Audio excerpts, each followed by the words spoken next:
Honourable members, the prayer.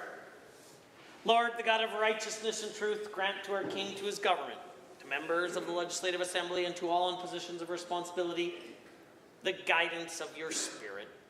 May they never lead the province wrongly through love of power, desire to please, or unworthy ideas, but laying aside all private interest and prejudice, keep in mind their responsibility to seek to improve the condition of all. Amen. Honourable members, it being the first sitting day of the week, we will now be led in the singing of our national anthem by the Minister of Environment and Protected Areas. I invite you to participate in the language of your choice. Oh, Canada, our home and native land, true patriot love in all thy sons command. With glowing hearts we see thee rise, the true north, strong and free. From far and wide, O Canada, we stand on guard for thee. God keep our land glorious and free. O Canada, we stand on guard for thee. O Canada, we stand on guard for thee. Honourable members, please remain standing for the land acknowledgement. The Legislative Assembly is grateful to be situated on Treaty Number 6 territory. This land has been the traditional region of the Métis people of Alberta, the Inuit, the ancestral territory of the Cree, Dene, Blackfoot, Saulteaux, and Iroquois, Nakota Sioux people. The recognition of our history on this land is an act of reconciliation, and we honor those who walk with us. We further acknowledge that the province of Alberta exists within Treaty Number 4, 7, 8, and Number 10 territory, as well as the Métis Nation of Alberta. Please be seated.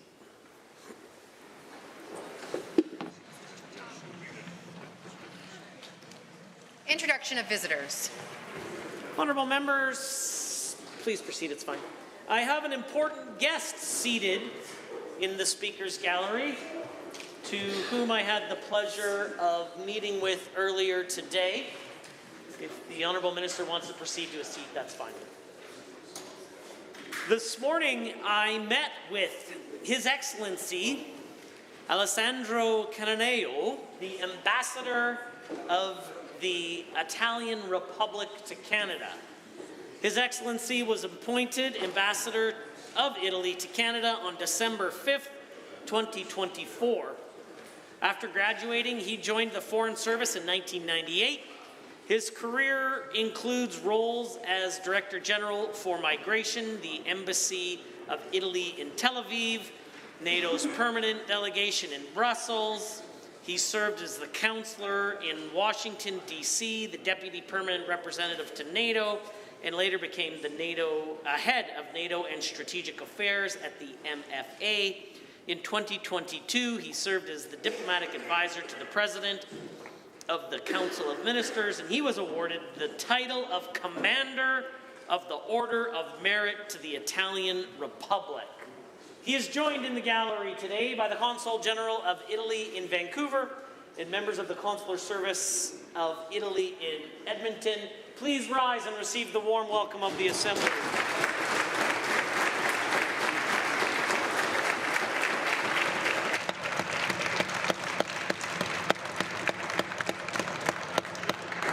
It was an absolute pleasure meeting you. I'm not even the commander of my home, let alone the Commander of the Order of Merit. Thank you so much for being here. Honourable members, I'm also pleased to introduce a friend of the Legislative Assembly of Alberta. He is known far and wide across this great province as the Honorary Consul General of the Kingdom of Netherlands, who I've personally worked with and has made significant contributions to the community, both in the Netherlands as well as here at home in Alberta.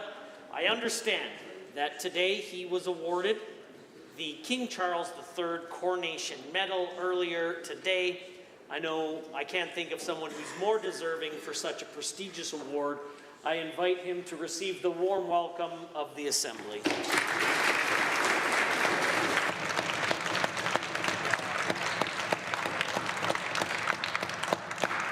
Introduction of guests. The Honourable Member for Calgary-Buffalo. Mr. Speaker, to you and through you, I'd like to introduce my constituency manager, Kelly. Kelly works hard every day to help serve the constituents of Calgary-Buffalo, and I'd like to welcome her to the legislature for her first, hopefully of many visits here. Please rise, Kelly, and receive the warm welcome. The Honourable Minister of Agriculture and Irrigation. Well, Mr. Speaker, I'd like to introduce to you and through you Lindsay Murphy, an incredible ag producer and advocate for my constituency, as well Cal Forbes, a producer in southern Alberta. I'm very thankful to have him here today. Would you please rise and receive the warm welcome of this Assembly? The Honourable Minister of Energy and Minerals. Mr. Speaker, I introduce to you, through you to the Assembly, a visionary and pioneer in Canada's oil sands, Fort McMurray resident for many years, James Carter. And later today, he will be given the King Charles III Medal, joined today by wife Lorraine Bray, his family members Andrea Simon, Michael Simon, McLean Simon, Jonathan Hokinson, and Anna Hokinson. Please rise and receive the warm welcome of the Assembly. The Leader of the Official Opposition. The Honourable Member for Edmonton Millwoods, did you have an introduction? The Honourable Member for Edmonton Rutherford has an introduction. Thank you, Mr. Speaker. To you and through you, it's an honour to introduce Natanis, my daughter Bella, my nephew Robbie, and my niece Madeline. Thank you for being an inspiration to me and reminding me why it's so important to be in this place. Please rise and receive the warm welcome of the House.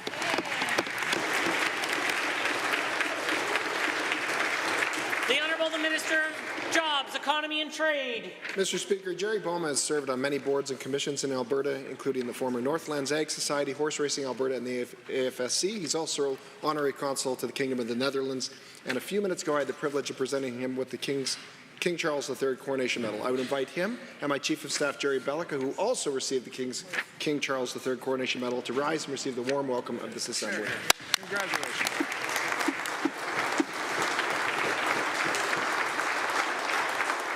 Are there other introductions? Seeing none, the clerk. Ministerial statements. Member statements. The Honourable Member for Bonnyville, Cold Lake, St. Paul. Thank you, Mr. Speaker. Cancer care is incredibly important to our government, and we continue to invest in innovative technology and equipment to assist Albertans in their cancer care journey. We aim to ensure that all Albertans can get the care they need when they need it within a system that is seamless, organized, and patient-focused. In fact, last October, the Arthur J.E. Child Comprehensive Cancer Centre opened in Calgary. As one of the largest government infrastructure projects in Alberta's history and one of the most advanced cancer centres in the world, the Arthur Child will continue to be a world-class care and treatment to patients while driving innovation and research. We also announced last week that a new partnership will be established to support cancer care initiatives. Our government is investing $800 million, over 8 years in a cancer innovation partnership with Siemens and the Alberta Cancer Foundation. Through this partnership, Siemens will replace Alberta's existing equipment that has reached the end of its life and introduce brand new technologies that are more effective at reducing wait times for patients. It will also establish a $48 million medical research and innovation fund and investments provided by the partnership. This remarkable partnership will reduce oncology-related ER visits up to 30% and slash cancer care wait times by up to 50%. Yes, you heard that right, Mr. Speaker. Investments will even be directed to support a research fund to attract and retain oncologists. Furthermore, 2 centers of excellence will be created. One will be focused on oncology training, the other will be focused on artificial intelligence and machine learning. I am so proud that our government is ensuring that Albertans are provided with the latest technology and resources to support their full treatment and recovery plan. Thank you, Mr. Speaker. The honourable member for Edmonton Rutherford has a statement to make. Today, I rise to give a member statement on behalf of our leader, Naheed Nenshi. And by the way, reading the power of his words makes me understand exactly why this government is too afraid to call the by-election so he could deliver these words himself. And quote directly from Nenshi, "I'm a proud Canadian. I was born in this country to parents who had immigrated. There is nowhere else on earth that I would have been able to achieve what I've achieved growing up in poverty in Northeast Calgary." The Premier takes Canada for granted. She plays fast and loose with the notion of this country, not realizing just how fragile this current situation actually is. In the last week alone, she has threatened a national unity crisis, like a toddler throwing a tantrum over the last cupcake if she doesn't get exactly what she wants. Not only is this highly ineffective, it's very dangerous. It might even be forgivable if her list of so-called demands were actually demands that made a difference to average Albertans. While there are some thoughtful things in there related directly to the energy sector, none of her demands talk about healthcare or education or the future of the economy or the cost of living because she has no plan for any of these things. In fact, she has no plan for anything. Yeah. She is made up simply of histrionic statements, angry tweets, and fawning selfies with extremists. She can't be bothered to meet with the other First Ministers, but she can use taxpayers' money to fly to Florida to fundraise for an extremist organization. Premier, from Nenshi, it is time to stop trying to be the centre of attention, set aside your ego, and get on Team Canada. Yeah. Hear, hear. The honourable member for Leduc-Beaumont. Well, thank you, Mr. Speaker. I'm happy to stand today and talk about the strength of our United Conservative Party in Edmonton. As a proud Capital Region MLA, I've heard from so many Edmontonians who just don't feel represented by the official opposition. I'm hearing from strong, principled, hardworking citizens who believe in common sense and promoting economic prosperity. What they don't believe in, Mr. Speaker, is the toxic divisiveness and anger, blatant slander, and childish ranting they see every day from the NDP. But don't take my word for it. I would ask any Albertan to go online and watch a question period from our spring sitting and ask themselves, would the manner that the NDP are behaving be acceptable in their workplaces, community events, or family gatherings? The answer is, of course, no. So it's no surprise that many Edmontonians feel left behind simply for living in a city where the NDP has pushed failed ideological policies and empty promises. Right now, our party is running a competitive nomination race to select a candidate to run in the future Edmonton-Strathcona by-election. The NDP, they parachuted in Calgary's failed mayor, Naheed Nenshi, to run for their party. Nenshi's roots in Edmonton, of course, date back a slim 2 months, when he was sheepishly appointed after proving so popular amongst his Calgary caucus that exactly 0 of them offered to give up their seat in the legislature so their leader could sit. Unlike no-show Nenshi, our Premier is popular in every region of the province, including Edmonton, where her grace, steel will, and diplomacy shine through every day. And Mr. Speaker, we're putting our money where our mouth is by making big investments in Edmonton, 14 new schools, a historic agreement to continue building downtown, and much more. Mr. Speaker, we have the Capital Region surrounded, and we will not stop until we give Edmonton the UCP MLAs they deserve.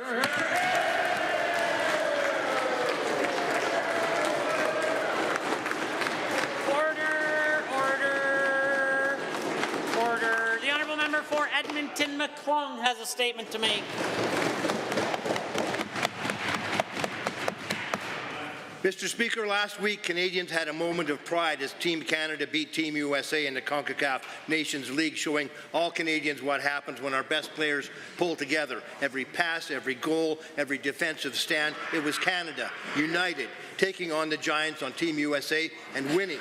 Mr. Speaker, we need that same spirit off the field, especially now as we face growing threats from Donald Trump attempting to annex Canada, his harmful tariffs, and a looming trade war. Canada can only succeed if our leaders stand on Team Canada, united, focused, and for each other, for all Canadians. Unfortunately, not everyone is on the team. This week, the Premier is meeting with extreme far-right American Ben Shapiro, a man who's publicly called for Canada to become America's 51st state. She's doing this at a fundraiser for PragerU, a group pushing U.S.-style extremism right into Canada. Mr. Speaker, this is not new. On March 8th, the Premier appeared on a Breitbart podcast bragging about how she tried to get Donald Trump to interfere in the Canadian federal election. Quote, "The longer this tariff dispute goes on, politicians posture, and it seems to be benefiting the Liberals right now, so I would hope that we could put things on pause," is what I've told administration officials, unquote. Instead of standing strong with Canadians, she's picking fights at home, undermining our trade strategy, and cozying up to those who want to weaken our country or even take it over. At a time when Canada needs every province playing for the same team, the Premier is offside, working for Trump, not Team Canada. And Mr. Speaker, it's clear when the game is on the line, Canadians deserve leaders who will wear our jersey proudly, not sell us out. The honourable member for Cypress Medicine Hat has a statement to make. Mr. Speaker, I'm honoured to stand before you today as the newly appointed Parliamentary Secretary for Rural Health South, with my colleagues from Grand Prairie Wapiti to the north. This is an incredible responsibility, and I'm thankful for the Premier for placing her trust in me to support the Minister of Health in this role. The role of Parliamentary Secretary serves as an extension of our hardworking Minister of Health, ensuring that her mandates are achieved successfully and efficiently throughout the province. But it's also about bringing grassroots concerns to the ministry. This position comes with the immense opportunity to make a positive impact on the lives of Albertans. I've been fortunate enough to hear from constituents, friends, neighbours, and family, and be able to advocate on their local concerns.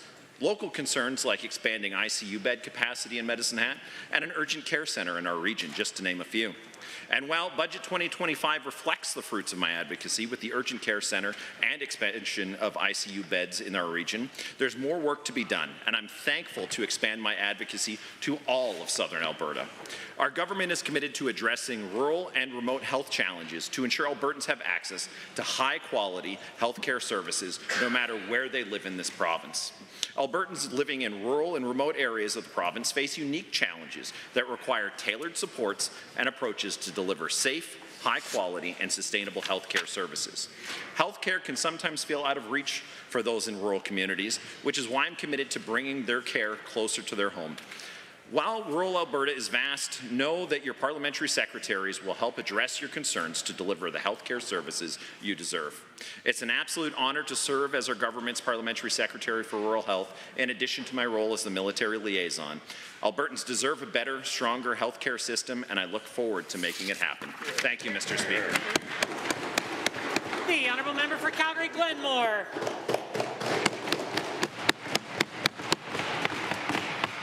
Mr. Speaker, the Code of Hammurabi is one of the earliest recorded legal codes in 1750 before Christ.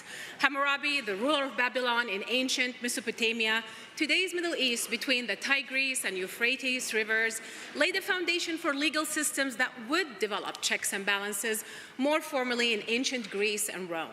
While ancient Greek political thought did not use this modern term of checks and balances, they discussed the importance of separating powers, ensuring that no single group or individual held unchecked authority. Government agencies operate within the framework of separation of powers. They are not as powerful as the legislative, executive, and judicial branches that prevent tyranny and protect our freedoms, but they ensure accountability and oversight. Fast forward to modern-day Alberta, where we live under the perpetual darkness of the UCP that blurs the lines of checks and balances. Fast forward beyond Hammurabi and the Greeks, we have a premier who appoints her friends and insiders like David Yeager on the Alberta Energy Regulator Board.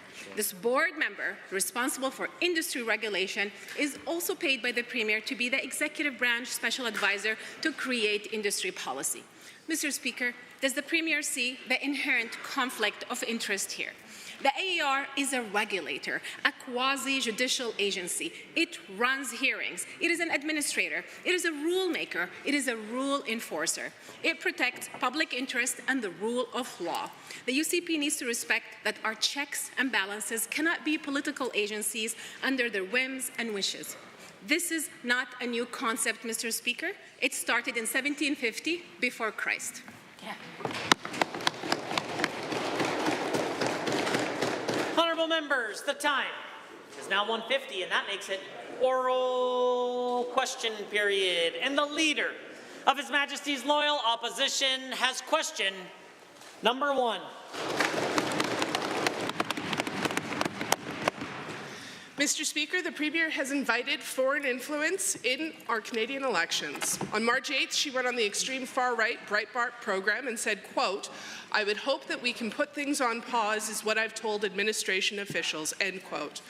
Why was the Premier bragging to Breitbart about her specific conversations to U.S. officials inviting foreign interference into Canada's election? Yeah. The Honourable Premier. Thank you, Mr. Speaker. Before I got my economics degree, I got an English degree. And in my English degree, I learned the term antonym. And an antonym is the exact opposite of what the people across the aisle are claiming. Interference is one thing. Asking the U.S. to refrain from is actually the opposite. I do not want to see anyone interfere in our elections. I want to see the election take place on Canadian issues so that we can put on the table what our issues are in Alberta and hear how each of the parties respond to it. Order, the Leader of the Opposition.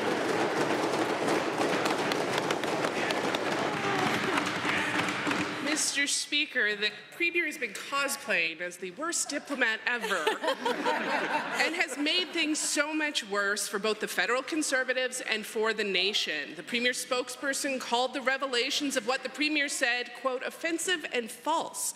But they are her words, caught on tape, calling for foreign interference into our elections. Noted columnist John Braid says, quote, her advocacy has shaded into political meddling, end quote. Why would the Premier and her staff call the remarks offensive and false when they are exactly what she said to an American audience? That's right. The Honourable the Premier. Mr. Speaker, for the last many months, I and my fellow premiers have been working relentlessly to convince U.S. officials at all levels how damaging the tariffs will be to both Canadians and to Americans. I was actually asked the question, do you know if any of the members opposite have made any calls to anyone down south to try to do the same thing? And I had to say, no, I don't, Mr. Speaker, because I don't think they have. And that is the difference, Mr. Speaker. I will do whatever it takes to make sure that Canadian businesses do not have tariffs on their products, and I'm going to continue that advocacy, Mr. Speaker. Premier, or Leader of the Opposition. Mr. Speaker, I am proud to share that no member of the official opposition has called for foreign interference into the Canadian election.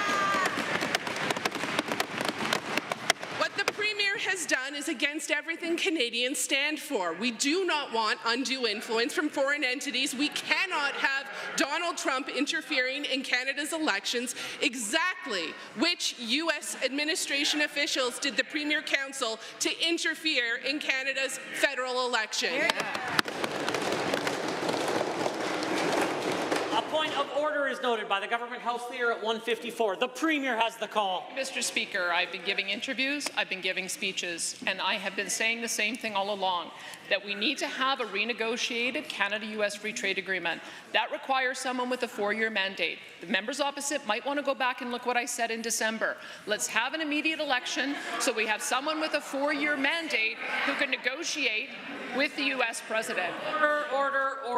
Order. One thing is certain, is that I had no problem hearing the question.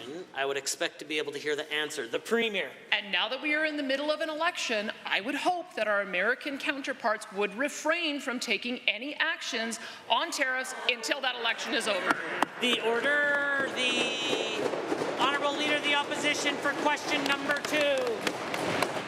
Mr. Speaker, forget December. We care a lot about what she said on March 8th, 2 weeks ago. That's right. The Premier's Breitbart interview has gone viral because the Premier says on tape that she is calling for foreign interference. Let me read her full quote for the Assembly. Quote, "So I would hope that we can put things on pause is what I've told administration officials. Let's just put things on pause so we can get through an election. Let's have the best person at the table make the argument for how they would deal with them, and I think that's Pierre Poilievre." End quote.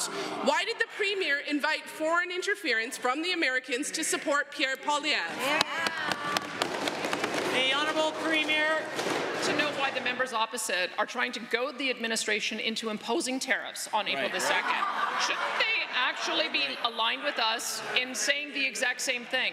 Now that we're in the middle of an election, we have 2 different leaders who are putting their ideas on the table, and we will see which one emerges as the leader at the end. I can tell you there's a reason why I have suggested that one leader would be better than the other. I know that the folks across the aisle are on Team Carney, but I'm on Team Alberta, and I know that Team Alberta means doing everything we possibly can to support our energy industry, which they don't, Mr. Speaker.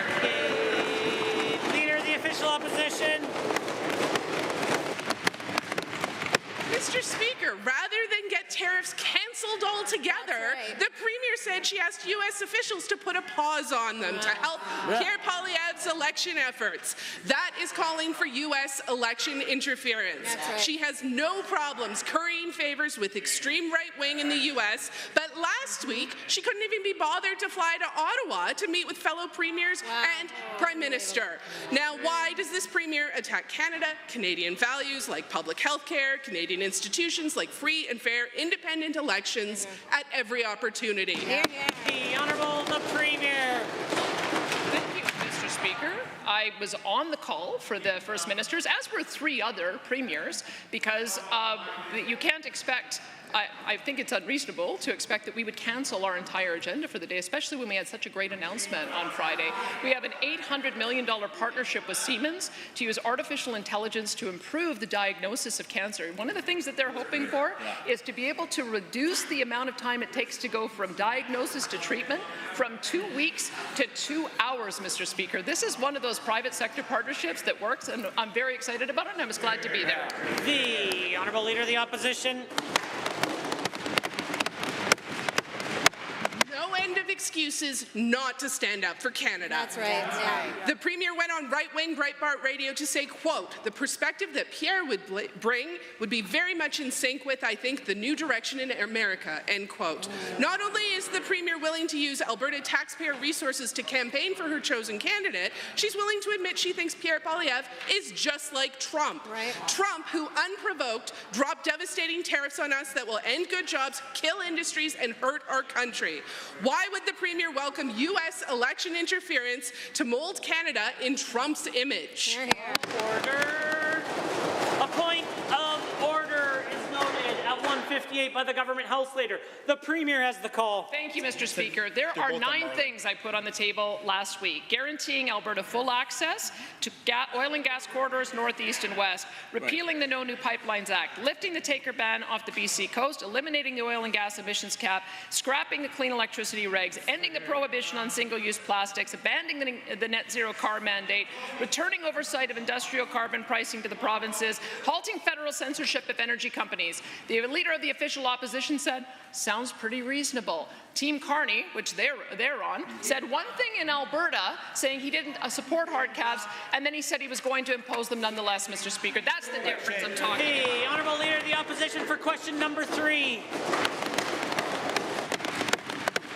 It is so clear the Premier is on Team Trump, not Team Canada. That's right. Mr. Speaker, the Premier has been using all her communication channels to campaign for the Conservative Party of Canada, from the Breitbart interview to her Twitter account. Not a day goes by when she isn't attacking some political leaders to the benefit of Pierre Poilievre. And she's called for U.S. election interference into our elections to get it. Wow. How many taxpayer resources has she spent on these partisan attacks, and has she reported these partisan hits as Election Canada in-kind donations? The Honourable the Premier.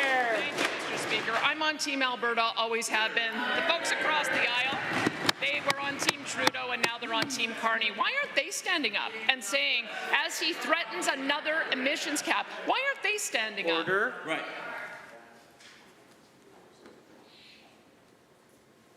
The Premier has the call. Why aren't they standing up? Another Conference Board of Canada report today talked about the devastation that would be caused by an emissions cap, the downturn in investment, the downturn in the economy, the loss of jobs, the loss of income. If they want to demonstrate they're on Team Alberta, they're welcome to it. Stand up and support us in calling for an end to these damaging Liberal policies. Order. The Leader of the Opposition. Clear the Premier is on Team Trump, not Team Alberta. That's right. Unlike her Conservative counterpart, Doug Ford, who is staying out of the federal election, this Premier cannot help herself. Every time this Premier weighs in, it's because she wants Trump's guy, her guy, Pierre Poilievre, to win. Yeah. The Premier should admit these kinds of remarks, especially to international audiences, look to Albertans and Canadians as the equivalent of improper contributions to federal politics. Does the Premier understand telling other foreign entities to meddle in Canada's federal election is wrong? Will she take accountability, apologize, and cease this reckless behaviour? The Honourable the Premier. Mr. Speaker, I would like our election to play out, and I think we're seeing already early on exactly who is going to be best for Alberta. I'm not sure why the members opposite don't see this, but let me just give the details, Mr. Speaker. At emissions cap, which Carney has already promised that he's going to implement, would cause an 11% decline in GDP. We would lose 4.1% employment. We would reduce government revenues 9.3%, lower disposable income for each family by $3,300. This is not a hard choice, Mr. Speaker. Either you're standing with Alberta or you're not standing with Alberta. Which is it? The Honourable Leader of the Opposition. Team Trump talking right here. That's right. This is now the second major scandal this Premier is embroiled in this spring. No Albertan wants to see this kind of unethical, untrustworthy behaviour. No one besides Sam Raich, who wanted corrupt care. But when the tape is rolling, the Premier shares exactly what she believes and wants. Why won't the Premier denounce foreign interference in Canada's elections, stop using taxpayer dollars in the federal campaign, and call a public inquiry into corrupt care? The Honourable the Premier. Thank you, Mr. Speaker. I don't know how I could be more clear in saying, now that an election has been called, I would reiterate my hope that the United States would refrain from, meaning do not interfere, by imposing tariffs on their closest ally and largest trading partner during the middle of an election. Mr. Speaker, we have 35 days. We're going to see the ideas of each of the leaders on the table. I think we on this side have made it very clear the things that we expect from federal leaders to make sure that our economy can thrive. All I've heard from the members opposite is that they're supporting the approach that has been taken by the Liberal NDP coalition, and they're going to continue to do that. The Honourable Order. The Honourable Member for Edmonton West Henday. Mr. Speaker, here's a newsflash. The tariffs are still coming, and that means the Premier's so-called diplomacy isn't working. For the other side, the antonym of that is that it works, which is not. Instead, she has doubled down, going on the extreme radio station of Breitbart, which is not a mainstream news source, and said she asked the U.S. administration to pause the tariffs, just so maybe her buddy Pierre Poilievre could win the election. Why did the Premier sell out Alberta and Canada in order to score political points with the extreme far right in the U.S.? The Honourable the Government House Leader. Mr. Speaker, the only people selling out Alberta and Canada are the members opposite. While we're potentially facing looming tariffs, members opposite are talking about Breitbart. While we're talking about the vacuum of leadership in Ottawa, members opposite, they're talking about Ben Shapiro. Mr. Speaker, Order.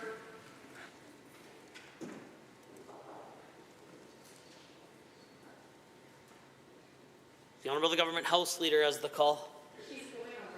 Mr. Speaker, while Prime Minister Mark Carney's talking out of both sides of his mouth, the members opposite are doing the exact same thing. Mr. Speaker, on this side of the House, we're going to defend Alberta. We're here for Canada. The Order. The Honourable Member for Edmonton West Henday. The Premier's attempts to swoon the extremist far right in the United States has failed. You have to wonder if the Premier really wants Trump's approval that much, because everything she's done has netted Alberta and Canada nothing. All weekend news headlines expose the Premier for who she really is, someone willing to sell out Canada for political points. Why would the Premier suggest she's encouraged U.S. officials to interfere in Canada's election by pausing the tariffs solely for political benefit for Pierre Poilievre? The Honourable the Government House Leader. Well, Mr. Speaker, I will begin my remarks by saying point of order. Ask for point of order on the member opposite for his remarks. Second, Canada's Chief Electoral Officer, Stephanie Perot, already said nothing of the sort is taking place, Mr. Speaker. On this side of the House, the Premier has asked the administration to pause tariffs. Mr. Speaker, that is what our Premier's job is, to defend Alberta in the face of potential tariffs from the United States, our largest trading partner. We make no apologies for defending a Premier who wants to go down to the United States and make a case for Alberta when Ottawa won't do it for us. The Honourable Member for Edmonton West Henday. Well, interestingly, the Premier told Breitbart, quote, "I think we'd have a really good relationship." But she didn't tell Breitbart why the tariffs are devastating for workers, for jobs, for industries, or for our country. Instead, she admitted she's encouraged foreign interference in Canada's election. She could have used her time to tell Alberta's story about the people here who do incredible things. If this was any other country like China or India that she'd had encouraged to intervene, Conservatives would scream bloody murder. So why is it okay for this Premier to do it when it's Pierre Poilievre who might stand to benefit? Government House Leader. So let me get this straight, Mr. Speaker. The Premier goes and speaks to Breitbart to make a conversation, have a conversation about the importance of Alberta in the trade relationship with the United States. The members opposite now say that the conversation be about something else, but about Alberta and U.S. relationship. Mr. Speaker, what do they want? You cannot inhale and exhale at the exact same time, Mr. Speaker. What I can tell you is that the Premier will continue to defend Alberta and tell Alberta's story, because Ottawa is failing to do so. Mr. Speaker, our Premier is showing true leadership while their leader is shooting TikTok videos somewhere in the building. Order. A point of order is noted at 2:07. The Honourable Member for Calgary Northeast has a question. We now know that the Alberta Health Services Board was fired the exact same day they were to receive a report on improper activity. The Premier and the Health Minister have been running scared from questions and dismissing this as, quote, AHS HR issue. Some seriously creative framing for a controversy around wasting Albertans' money on inflated surgical contracts. Why did the UCP fire the AHS Board, and why did it happen on a day when their corruption was coming to light? The Honourable Minister of Health. Thank you, Mr. Speaker, and I'm happy to continue to answer this question over and over again. The Government of Alberta's Statement of Defence has been filed, and as it's before the courts, I won't be speaking on this matter further. But I would like to highlight the fact that on Friday, last Friday, we did have an excellent announcement where we are partnering with Siemens and the Alberta Cancer Foundation, $800 million, Mr. Speaker, where we're going to be providing services for cancer care patients. This is going to dramatically have a huge impact and reduce wait times. Mr. Speaker, I'm so happy to on this. The order, the honourable member for Calgary Northeast. Given that the AHS board was hand-selected by the UCP and the 3 of the 7 members were serving as deputy ministers within the government, given that the 4th member was on the board was Lyle O'Berg, a former conservative cabinet minister with close ties to the premier, and given that the UCP is now blaming AHS leadership for the failures in Alberta's healthcare system, my question, does the UCP think Albertans are fools? The government picked the team and now wants to hide behind the team and dodge questions. Why did the UCP fire their hand-selected board? The Honourable the Minister of Health. Thank you, Mr. Speaker. As I was saying, this announcement that we had on Friday is the largest investments of its kind in Alberta's history. It will position our province as a global leader in cancer care, innovation, and research. Through this partnership, we'll replace aging oncology treatment equipment with cutting-edge technology. We anticipate cutting cancer treatment wait times by half, Mr. Speaker. This is going to mean significant change, positive change for cancer care patients in Alberta, Mr. Speaker. Looking forward to sharing even more. The honourable member, order. Calgary Northeast is the only one with the call. Given that the now former infrastructure minister stated, and I quote, "Something doesn't sit right with me. It doesn't pass the smell test, plain and simple," end quote. Given that the UCP refuses to answer my questions about firing their hand-picked AHS board of directors, given that Albertans have the right to know when the government is doing the corruption and the right to know when contracts are being signed over to the Premier's friends with luxurious gifts, when will the UCP do what must be done and call for a public inquiry? No more the hiding and dodging. The Minister of Justice. Mr. Speaker, once again, I don't know where the member's been for the past 3 weeks, but there are a number of investigations happening right now. Mr. Speaker, the Auditor General, the Auditor General is able to interview both current and past employees. There is no concern about that, Mr. Speaker. The Statement of Defence has been filed and describes the government's position on that. There's a number of different third-party investigations taking place. Mr. Speaker, we encourage the findings. We're happy to hear from the investigators and the bodies that are looking into this, and we look forward to receiving those reports. The order. If the honourable member for Edmonton-Glenora would like to ask a question, I encourage her to get on the list. Since she's not, please remain from... Maybe she is later, but not at present. Order. The honourable member for Taber-Warner. Since launched in 2014, the Aboriginal Business Investment Fund, or ABIF program, has supported more than 105 community-owned businesses with more than $58 million in capital grants, helping create almost 1,000 jobs for Indigenous people in Alberta. If passed, Budget 2025 will allocate another $10 million in sustainable funding for the ABIF. Can the Minister of Indigenous Relations explain the need for this funding and how Indigenous communities will benefit from it? The Honourable the Minister of Indigenous Relations. Well, thank you, Mr. Speaker, and thank you to the member for the question. Indigenous participation in the economy is crucial to success of this province, and the Aboriginal Business Investment Fund, or the ABIF, has been a game changer for communities across Alberta, helping Indigenous businesses buy or upgrade equipment and contribute to sustainable, thriving communities.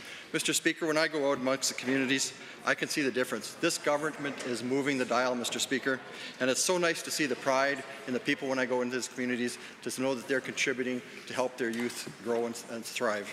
Honourable member for Taber-Warner. Thank you, Mr. Speaker. Thank you to the Minister for the hard work that he's done in this file. Mr. Speaker, given that Indigenous businesses can benefit from this grant program to access funding to upgrade infrastructure or buy new equipment, which in turn creates jobs, economic stability and revenue generated for the communities, can the same minister tell this House about a community that has benefited from this program and what they have gained from it? The Honourable Member or Minister of Indigenous Relations. Thank you, Mr. Speaker, and thank you again for that great question. ABIF it's been a catalyst for Indigenous business development, empowering Indigenous communities across Alberta to take charge of their economic futures. I can think of Montana First Nation. It's home to Akamak Fresh, a company in my riding that used ABIF to start a hydroponic greenhouse, growing fresh lettuce and herbs. They've already expanded this year from 16 employees to 30 full-time employees.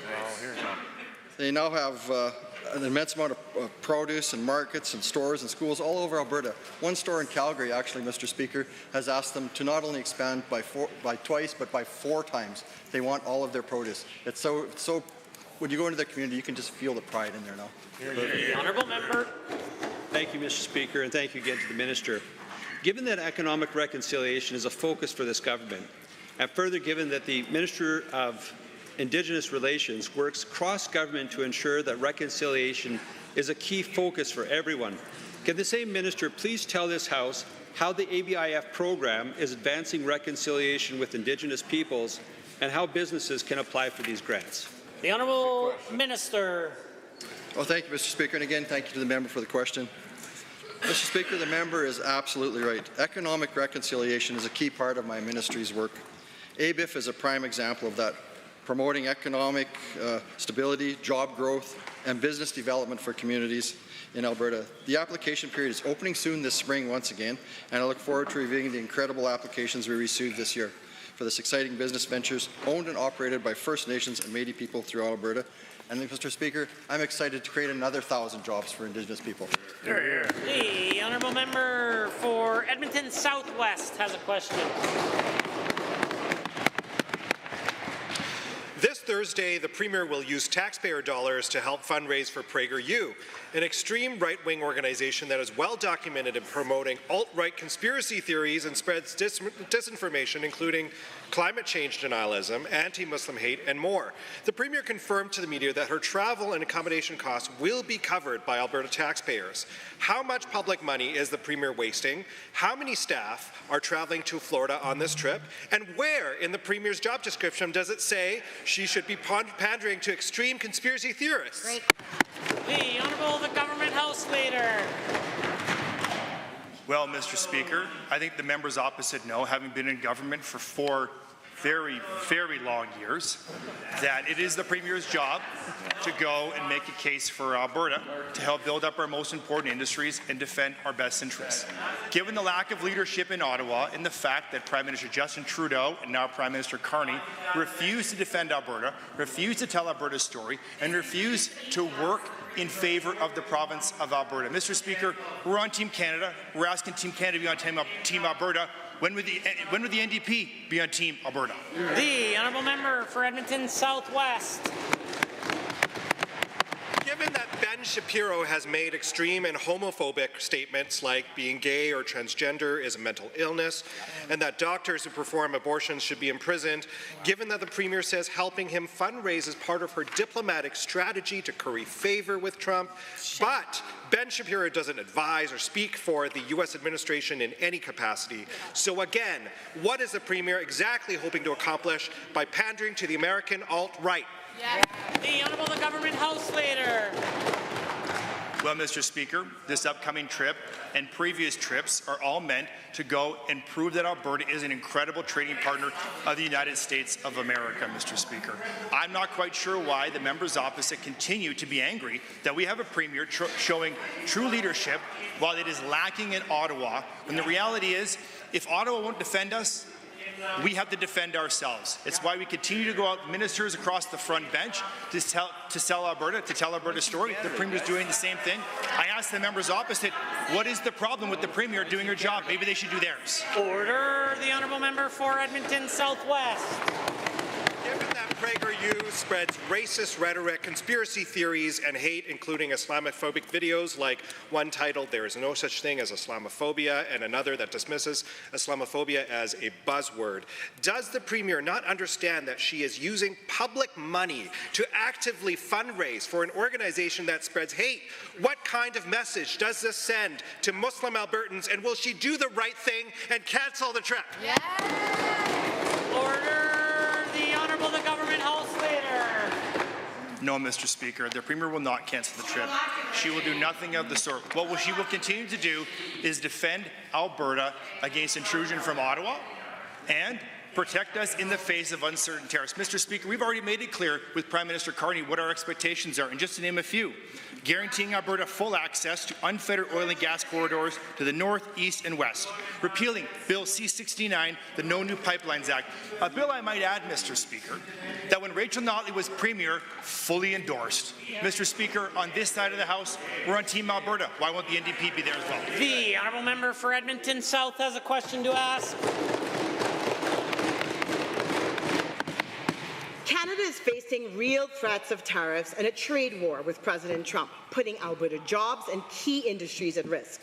Yet this Premier seems more interested in cozying up to far-right U.S. commentators and politicians who have directly attacked Canada's interests and our sovereignty. Will the Premier admit that her strategy of playing nice with extremists like Ben Shapiro and Breitbart and taking lavish trips of cocktail parties to Mar-a-Lago isn't working? That it's time she focus on standing up for Alberta and Team Canada instead of Team Trump? Here, here. The Honourable the Government House Leader. Thank you, Mr. Speaker. I would say thus far our strategy of diplomacy is working. Mr. Speaker, I don't think there's a single member on the opposition benches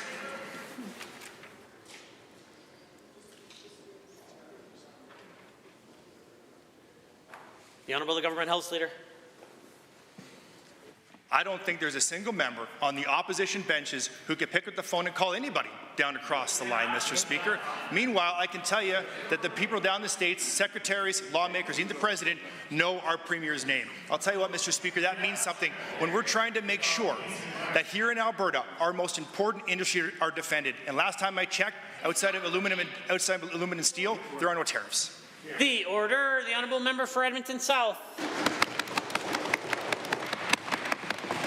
Given that if the Premier truly cared about protecting Alberta jobs, she'd know that strengthening our internal markets is one of the best ways to defend ourselves against tariffs, including reducing interprovincial barriers. But given instead she's picking fights with the federal government while cozying up to far-right U.S. commentators like Ben Shapiro and Breitbart, does the Premier understand that attacking Team Canada while cozying up to the Trump crowd is actively undermining our ability to build strong internal trade? The Honourable Minister of Jobs, Economy and Trade. Mr. Speaker, Alberta is already the leader in Canada in removing barriers to internal trade. We're also the leader in labour mobility, and Premier Smith, the Premier has the ambition to grow this leadership even further. We've removed 80% of our exceptions under the Canadian Free Trade Agreement. We have joined Canadian provinces and territories on a mutual recognition pilot for trucking, and we are actively going through every ministry to see what we can do further to mutually recognize other provinces' regulatory processes to reduce unnecessary duplicative fees, and we're going to do everything we can. The Honourable Minister of Jobs, Economy and Trade will know that the use of any proper name is wildly inappropriate. The Honourable Member for Edmonton South. Given that, as the threat of a trade war grows, it's clear that this Premier has no plan to help Alberta workers, farmers, and businesses that could be hit hardest by the new U.S. tariffs. And given that this trade war could jeopardize 33,000 jobs, yet the Premier seems content to wait until Albertans are struggling before announcing potential supports. Albertans need a plan. Why is this Premier choosing not to act now to protect Alberta jobs and industries before the serious economic impacts of this trade war hits? The Honourable Minister of Jobs, Economy and Trade. Mr. Speaker, since the onset of this situation, we've been meeting with industry and associations from across Alberta on how best to respond and also how to collaborate in the best way with our provincial and territorial counterparts. And the feedback universally is that the Premier is taking the correct approach, that diplomacy is the way to address the situation. So that's what we're going to continue to do. We're not going to listen to the NDP who told people to go to other provinces, to go create jobs and economic investment in the United States. Mr. Speaker, we're going to continue listening to Albertans and working with Canadians on a Team Canada approach. The honourable member for Chestermere Strathmore has a question to ask. Mr. Speaker, rodeo, agriculture, and the Strathmore Stampede are at the heart of this town's identity. As Canada's third largest rodeo, the Strathmore Stampede set a new attendance record last year, marking its 5th consecutive year of growth.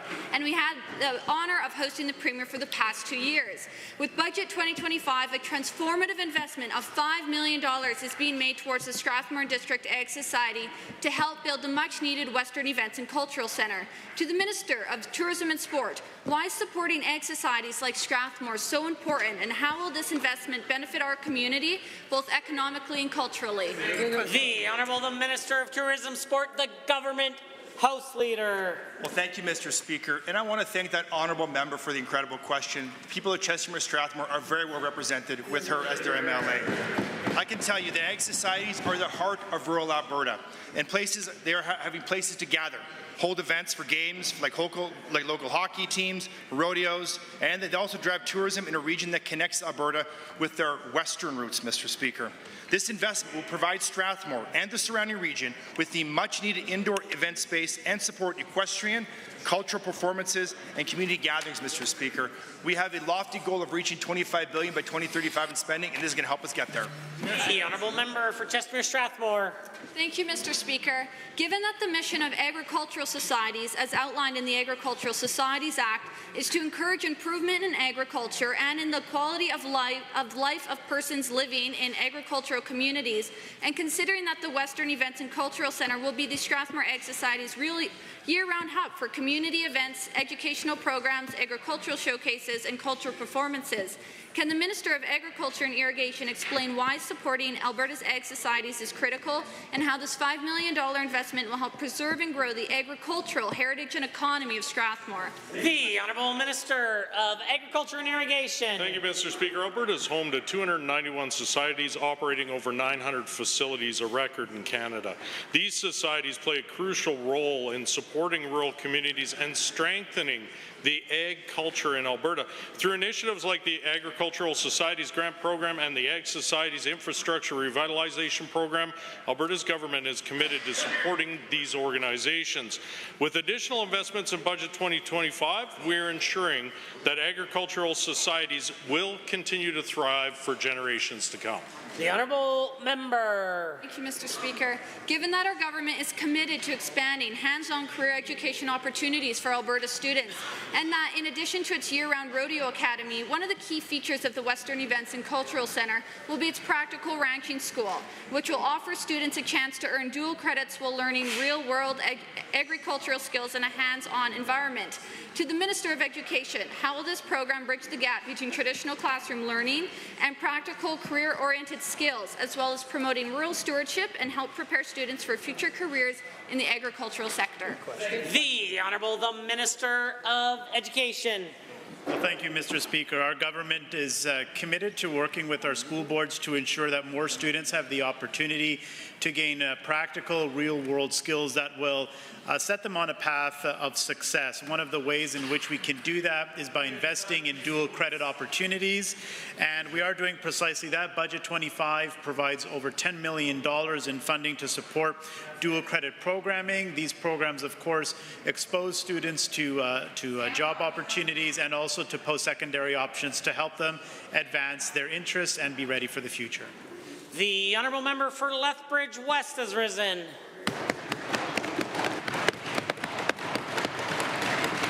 Mr. Speaker, Albertans are furious.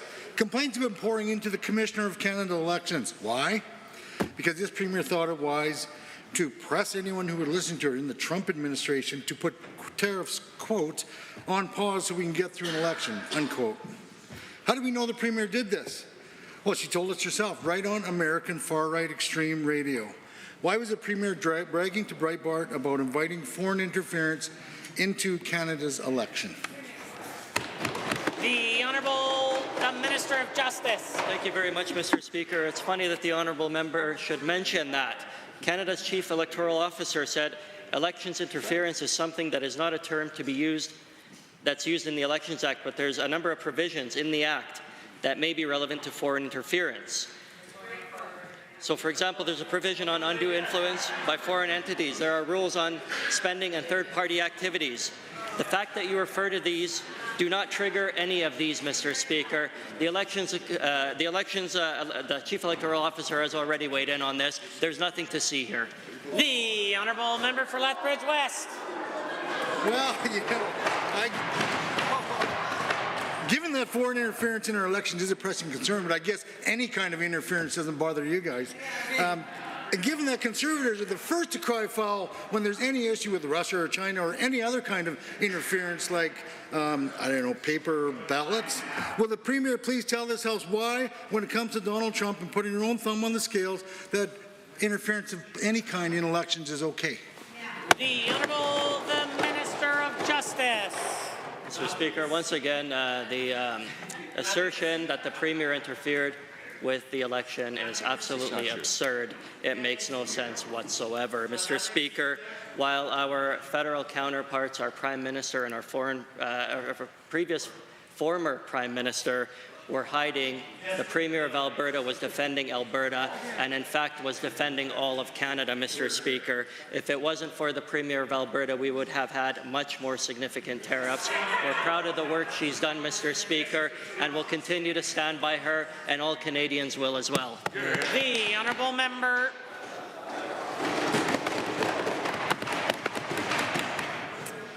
Given that we're in the midst of a trade war with the U.S., given that the impact has already had on our economy and that Canadian and Albertan livelihoods are at stake, given the heated rhetoric that has come from President Trump and his threats about making Canada the 51st state, and given the need for unity and a collective approach to this threat, will the Premier commit today to stop playing partisan politics, start playing for Team Canada?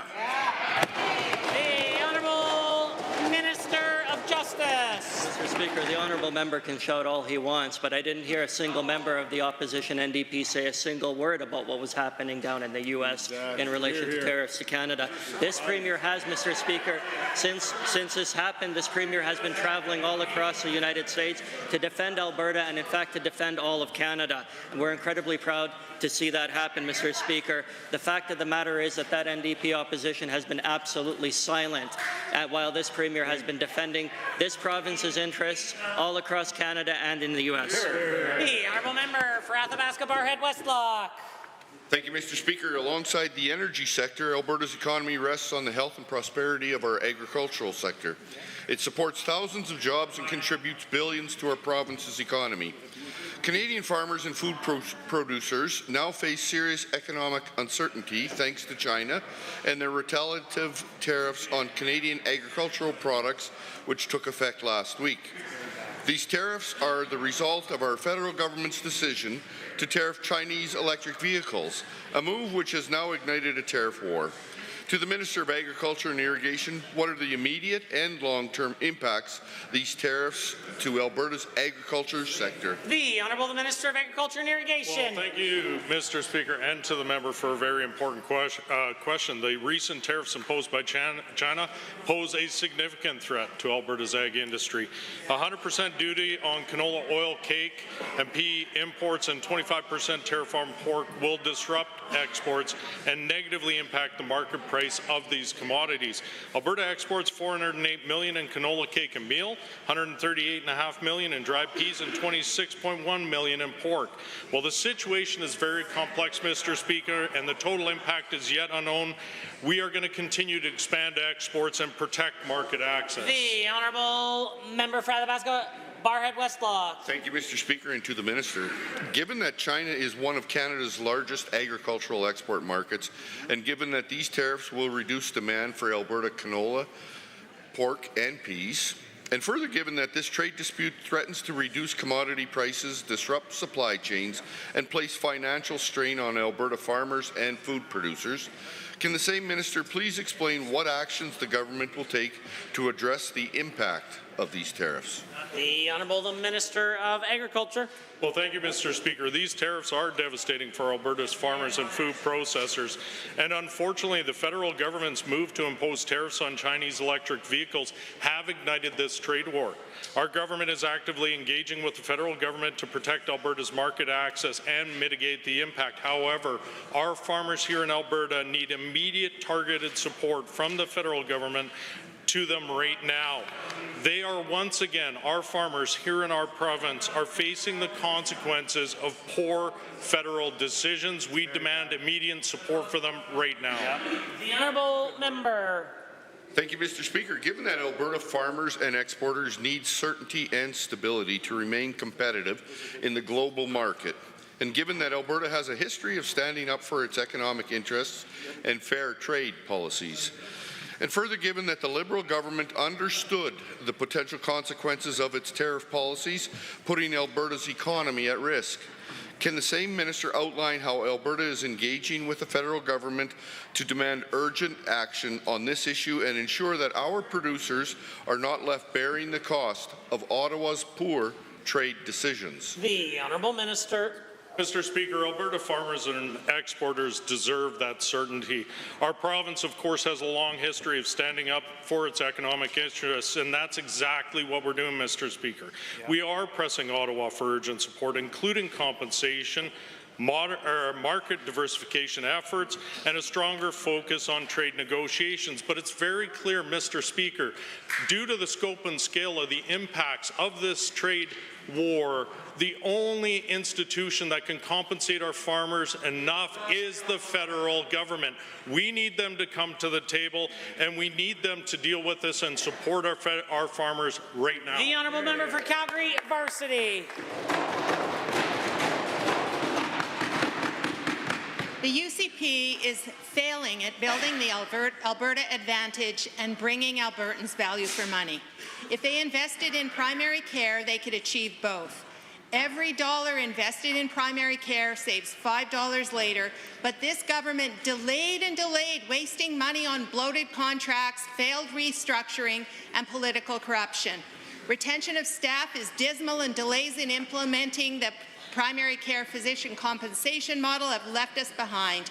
In BC, over 1,000 new physicians have already been connected with over 250,000 patients.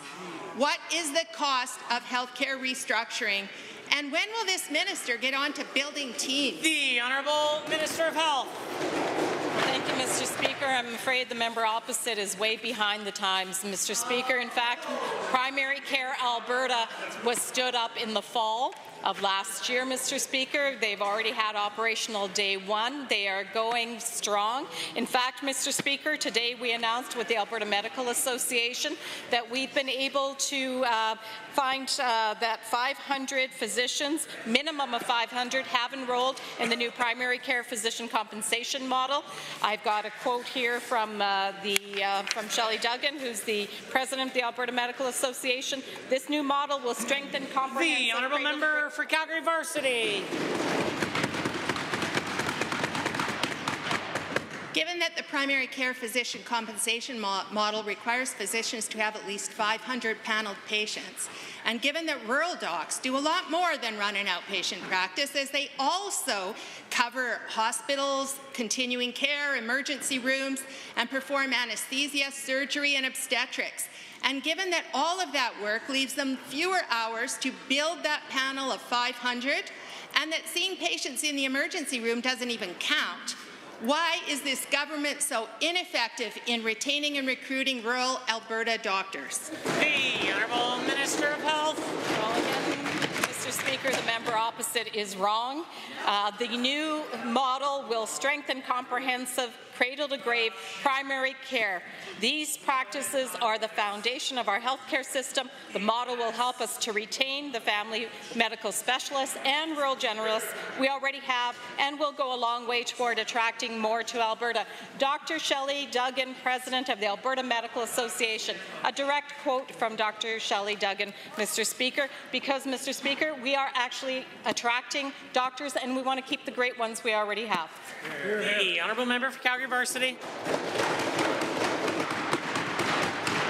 Given that medical students often choose their residency where they eventually want to practice, and given that it's a bad sign that 31 family medicine residency training positions went unfilled during the first iteration of the resident match, and given that this indicated Alberta was not a preferred location, had Alberta actually had an Alberta advantage in practicing medicine, we would have been more competitive. What will the minister do to attract residents next year? Medical students are already in their final year of training. The Honourable Minister. Mr. Speaker, again, the member opposite needs to get her facts straight. We are expanding our medical schools, and we filled more residency spots this year in round 1 than ever before. The concern about unfilled seats in the CARMS process is exaggerated and distorted. This year, 413 of the possible 449 seats were filled in the first round of matching process, an improvement from 2022 and 2023. We also saw improvement last year, going from 368 filled seats in 2023 to 386 filled seats. The Honourable Member for Calgary-Currie. Mr. Speaker, for 6 years this government has been promising bed-based treatment for addiction. They've committed 11 recovery communities, but as of today there are 3 operating, and 5 of these facilities should be on reserve. But looking at the status on the GOA website, I see Blood Reserve in development since 2022, Métis Crossing in development, Enoch, Siksika, Sutuna, you guessed it, in development. Are these projects taking so long because, just like with corrupt care, the government jumped to sign inflated contracts without completing their due diligence or requirement to consult? Good question. The Honourable the Minister of Mental Health and Addiction. Mr. Speaker, unlike members opposite, this government takes seriously the partnership with Indigenous across the province of Alberta, and they believe in recovery along with us, which is why, not in an imposition but a proposition, we've decided to build 5 Indigenous recovery communities. Gratefully, we partner with them. They're going to operate land-based healing that's culturally sensitive, that's based on Indigenous culture, because outcomes are better when you do not divorce someone's spirituality, faith, and culture from the recovery. We're proud of the fact that these are in development, and we work with them to make sure that they come forward in a timely manner, on budget, providing beds for those who suffer from addiction. The Order, the Honourable Member for Calgary-Currie.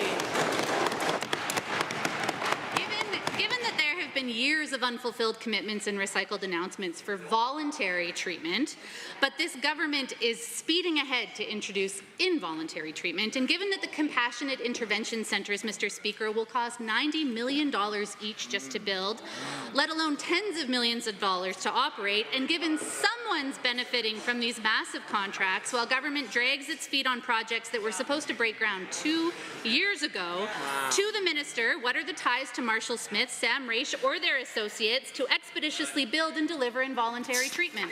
The Order, the Honourable Minister. Mr. Speaker, these contracts, when it comes to development, are done by the independent civil service when it comes to the best practices that they have when it comes to procurement. Mr. Speaker, I want members opposite to let this House know whether they support compassionate intervention or whether they support unsafe supply and seeing our loved ones continue to die on the street because of intermittent homelessness, minus 40 weather. We know where they stand.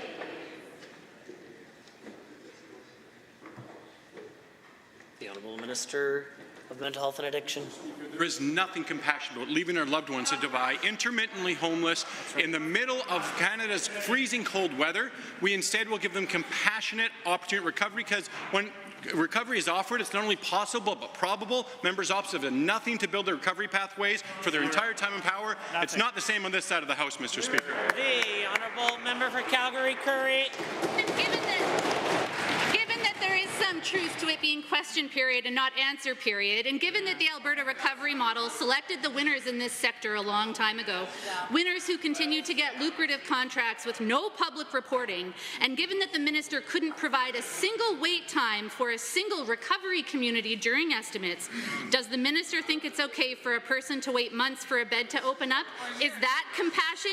When will they collect and publicly report by facility on the wait times for voluntary treatment? The Honourable Minister. Mr. Speaker, I'll give members opposite a stat. 10,000 beds added every year by this government. How many for members opposite? Zero. A big fat zero, Mr. Speaker. They cannot deliver lip service for care for those who are suffering from addiction while at the same time pumping money into harm production with policies like drug consumption site on every corner and unsafe supply that they have not denounced that we've seen in British Columbia and Ontario. Mr. Speaker, on this side of the House, we believe in a compassionate approach to addiction. Members opposite will attack our policies and try and throw it in the middle of political scandal because they know that it's working and they don't want to see Albertans' lives saved. Order. Honourable members, that concludes the time allotted for oral question period. In 30 seconds or less, we'll continue with the remainder of the daily routine.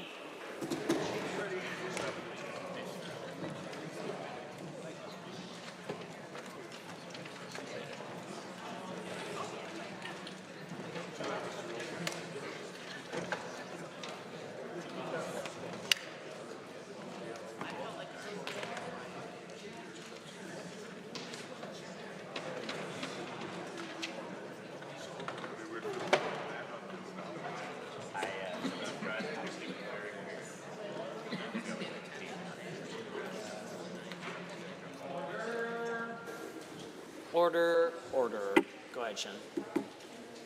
For standing in special committees, presenting petitions, notices of motions, introduction of bills. The Honourable Minister of Finance. Thank you, Mr. Speaker. You have my full attention. Yeah. I request leave to introduce Bill 47, the Automobile Insurance Act 2025. Mr. Speaker, if an Albertan is injured in a collision, the last thing they need is the added stress of worrying about their recovery from an injury. This act, which I'm pleased to introduce today, reflects our commitment to make auto insurance more affordable and beneficial for Albertans. This legislation would allow us to move forward to some of the most important components of introducing a new and better auto insurance system. This includes updates to focusing on care to bring meaningful medical and financial supports for Albertans when and how they need it, reducing the need for costly litigation, and stabilizing the insurance market so rates lower over time. This legislation is the start of a big change for auto insurance in Alberta. Our primary focus is for Albertans to have the best auto insurance benefits in Canada while lowering rate costs, and the Care First system will accomplish those goals. I'm pleased to move first reading of Bill 47, the Automobile Insurance Act 2025. Thank you. Honourable members, having heard the motion as proposed by the Honourable the President of Treasury Board, the Minister of Finance, for first reading of Bill 47, Automobile Insurance Act. All those in favour of the motion, please say aye. Aye. Any opposed, please say no. In my opinion, the ayes have it. That motion is carried and so ordered. Bill 47, Automobile Insurance Act, is now read a first time. Tabling returns and reports. Are there tablings? The Honourable Member for Edmonton West Henday. Thank you, Mr. Speaker. I rise to table the requisite copies of Zine and Heard March issue, which includes voices for former youth in care about Bill 38, where they urge this government not to treat vulnerable youth as red tape. I urge all members to read this and take home some of what the youth have said, including they don't care about us.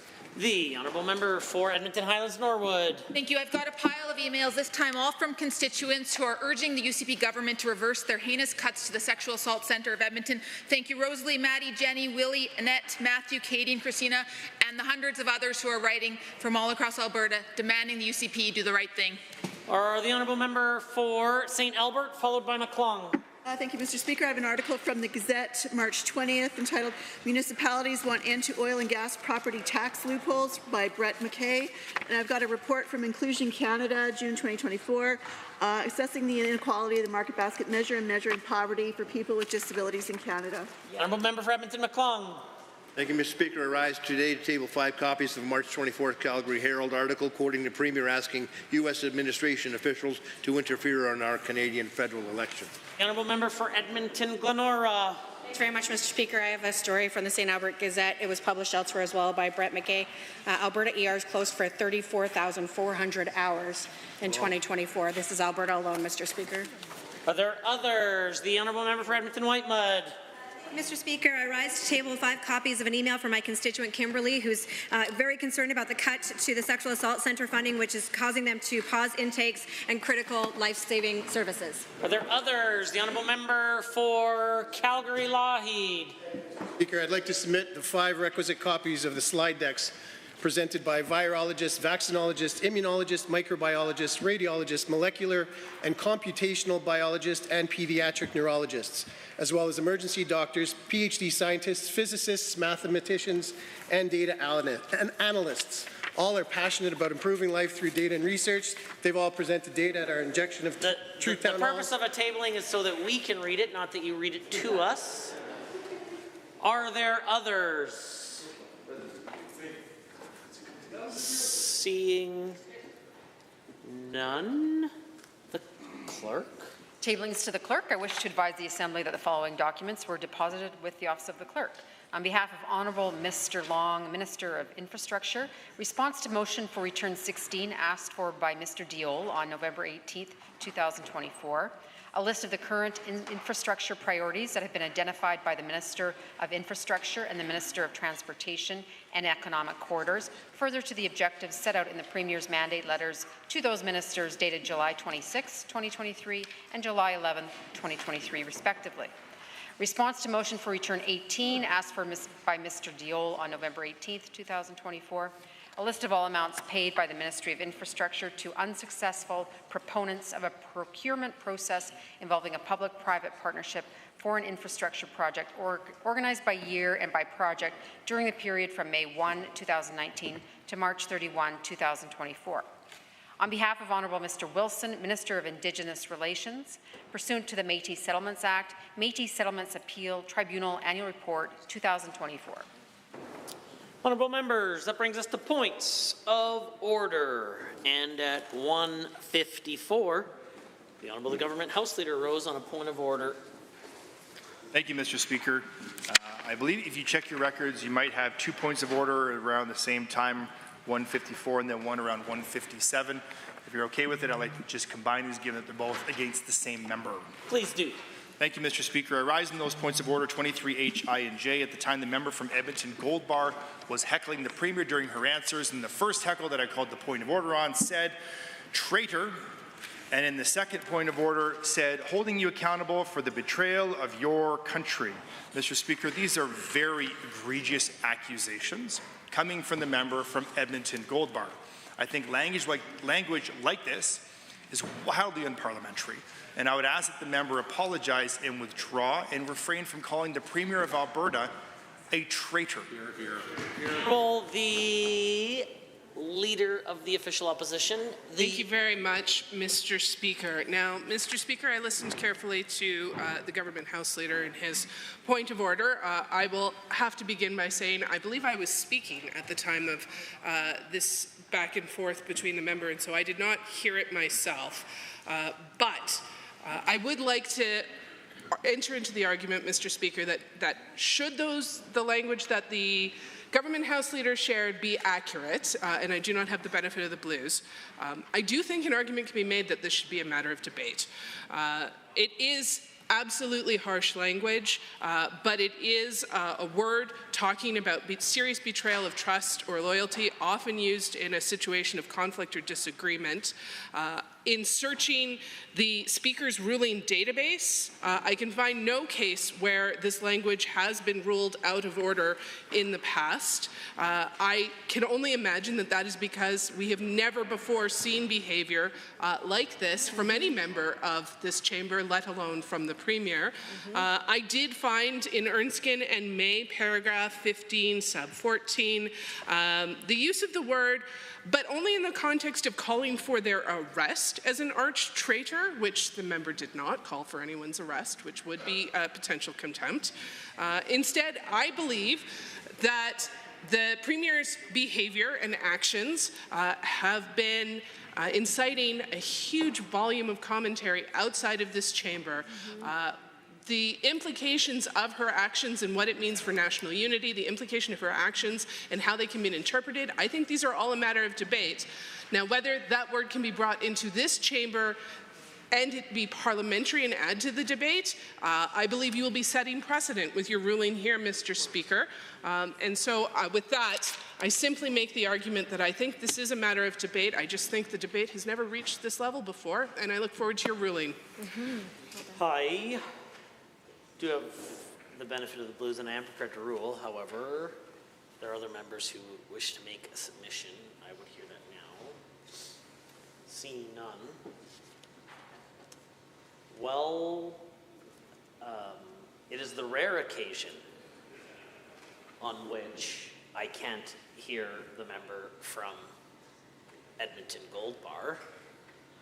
Today is one of those rare occasions when, if he did say that, I did not hear that, as there was many interjections at the time of those remarks, and I don't have any accurate record with the benefit of the blues, and so members will know that the speaker is unwilling or unlikely to rule on comments on which he did not hear that were made on or off the record. So this isn't a point of order. I consider the matter dealt with and concluded. I appreciate the combination into one point of order.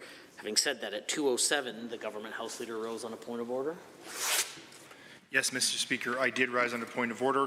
In the first supplemental of the question from the member from Edmonton West Henday to the government caucus, or the government rather, the member said the Premier's attempts to swoon the extremist far right in the United States have failed, and goes on to say, news headlines expose the Premier for who she really is, someone who is willing to sell out Canada for political points. Mr. Speaker, this is ridiculous. I mean, this language is totally unparliamentary. This certainly falls, I believe, under 23 HINJ. This is, of course, coming from my unofficial records, but to suggest the Premier is a sellout. Also, there is precedence for ruling this out of order. In March 27th of 2024, pandering to extremists was ruled unparliamentary, and in March 28th, 2024, the term sellout was ruled unparliamentary. So, Mr. Speaker, it seems like this list is growing unparliamentary words in this chamber. The opposition finds new ways to insult individual members, and calling her a sellout, I think, would certainly be done. The honourable member for Edmonton West Henday. Thank you, Mr. Speaker. I let Albertans make that decision, so I retract and apologize that statement. I consider the matter dealt with and concluded. At 2:11, the honourable government House Leader rose on an additional point of order. Yes, Mr. Speaker. Good thing I don't skip leg day. Up and down here quite a bit. What I can say is that I rose on 23 HINJ at the time noted. The member from, oh heavens, Calgary Boulard McCall was saying off the record, but to the Minister of Justice, stop being disrespectful. I think this was pretty loud. The chamber at the time was pretty quiet. I heard it pretty well. I suspect the chair probably heard it as well. But to make that kind of a remark to the Honourable Justice Minister while he's answering your question, saying that he is being disrespectful, I think that would rise to a point of order, 23 HINJ. Leave it in your hands, Mr. Speaker. The Honourable Official Opposition House Leader. Thank you very much, Mr. Speaker. Now, I do not have the benefit of the blues, but I believe at 2:11, the Justice Minister was referring to the presence or absence of a member of our caucus, an action which is certainly not within the bounds of parliamentary debate here in this chamber. And unfortunately, I did not hear whether the member said stop being disrespectful or not, but when I went back to that time to determine what may have happened, that certainly jumped out to me. I leave it to you, Mr. Speaker, to review the Hansard at that moment. I do have the benefit of the blues, and I am prepared to rule. However, I am only the Speaker has the benefit of the blues.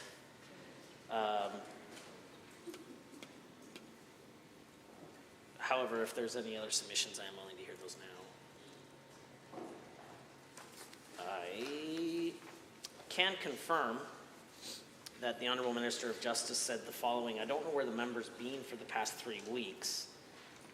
I'm not entirely sure that that refers to their presence or absence. Could have been referring to debate that has been taking place, so I'm not sure that it is a point of order. The Honourable Member for Calgary Boulard McCall said the following. There's no public inquiry. Stop being disrespectful. I'm not sure that this raises to the level of point of order, asking someone if they're being respectful or disrespectful. Seems like the sort of thing that we do in and around the chamber on a regular basis. This isn't a point of order. I consider the matter dealt with and concluded. Honourable members, on Wednesday of last week, a point of privilege was raised, and I provided the members of the official opposition sufficient time to prepare a response. I believe that the Honourable Member for Edmonton Whitemud is prepared to respond to that point of order now. The Honourable Member for Edmonton Whitemud. Thank you, Mr. Speaker.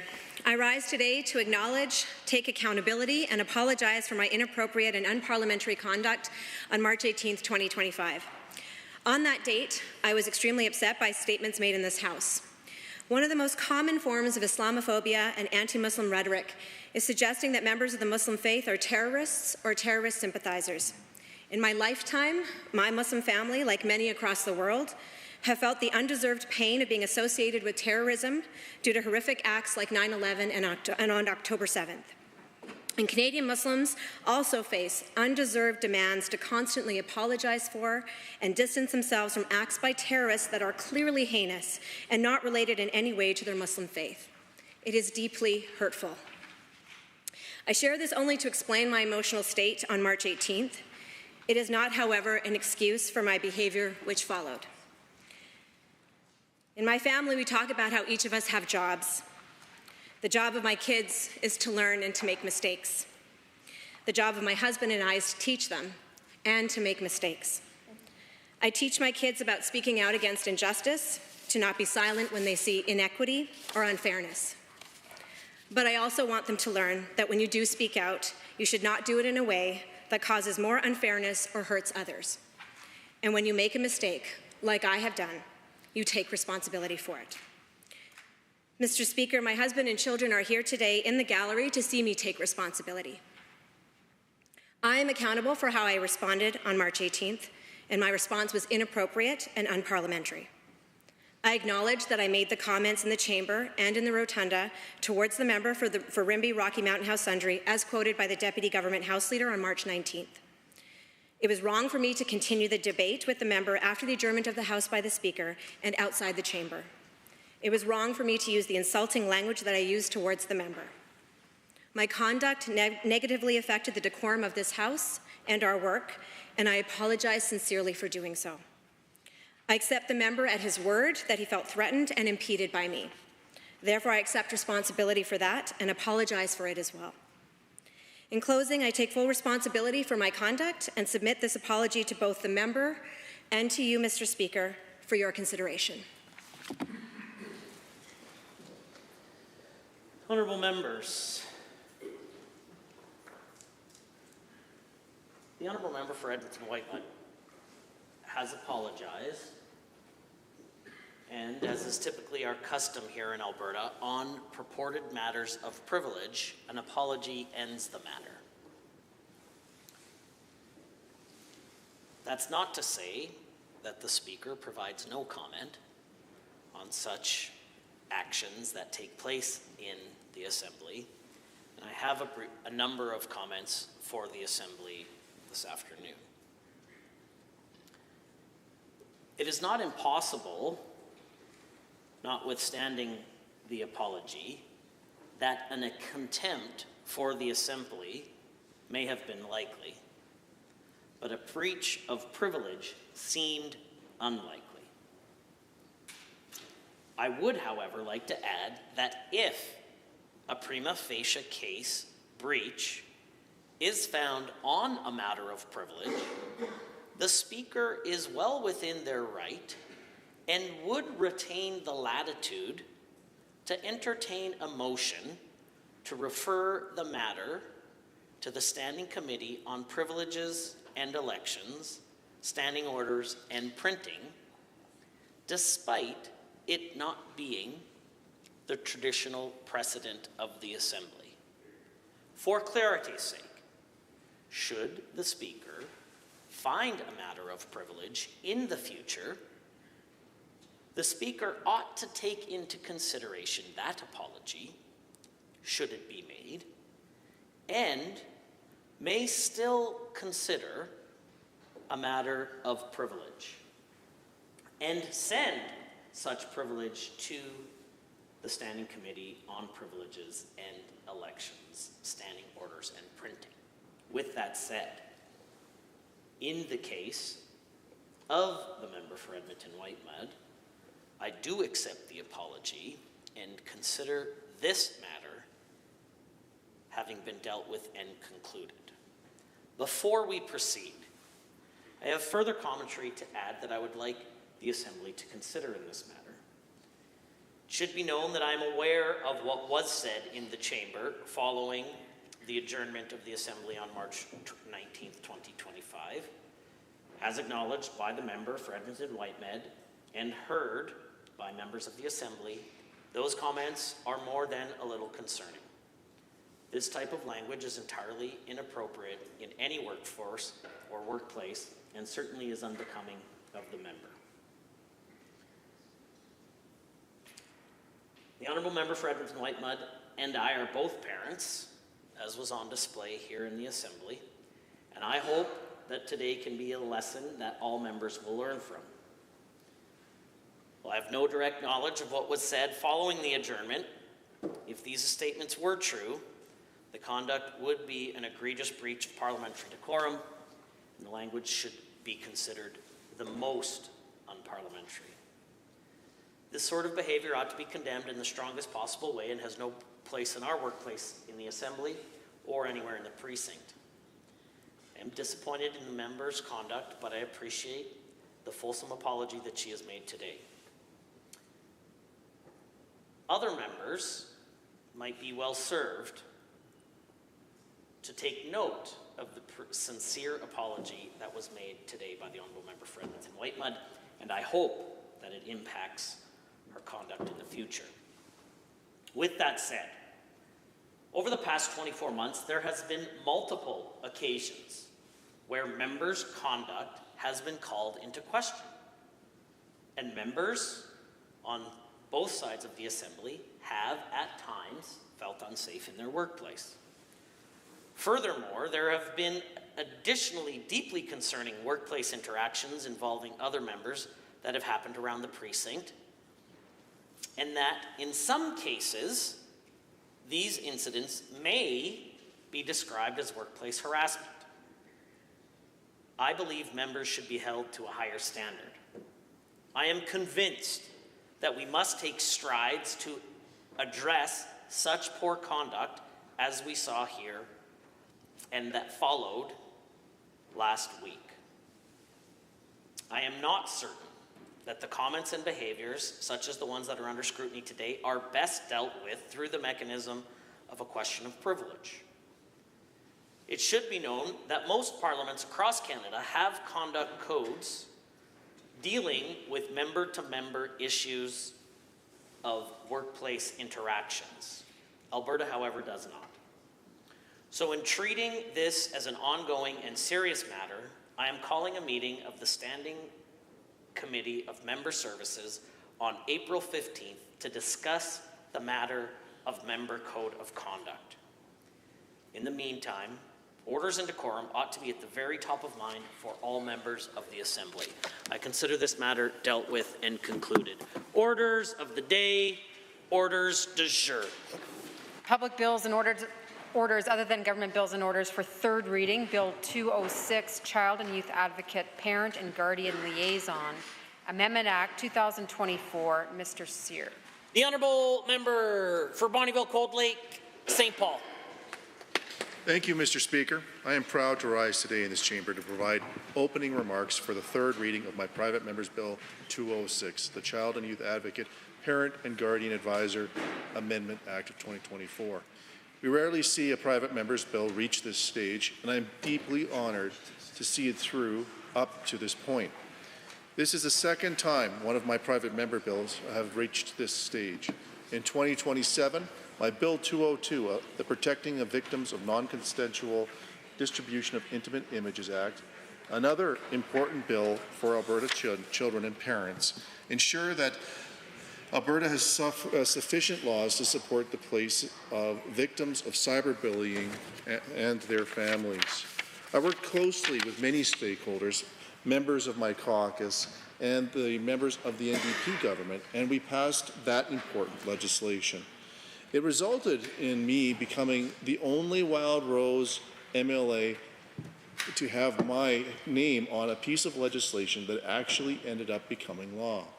I actually made history that day, and to this date, I will be the only MLA that ever pass legislation through the Wild Rose Party, as that party no longer exists in its current form, or its prior form. I'm extremely proud of that achievement, and I am hopeful that we can reach the same result again with this important piece of legislation.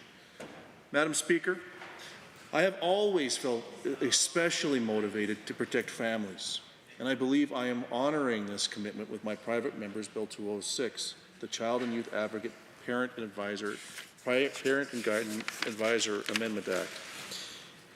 After thorough consultation and engagement with stakeholders and members on both sides of this chamber, identifying what they would like to see from the parent and guardian liaison, I believe that this bill strikes the right balance, Madam Speaker. And right now we have a strong piece of legislation to bring forward into this third reading. I drew upon my family's experience of raising two autistic nephews when pursuing this bill.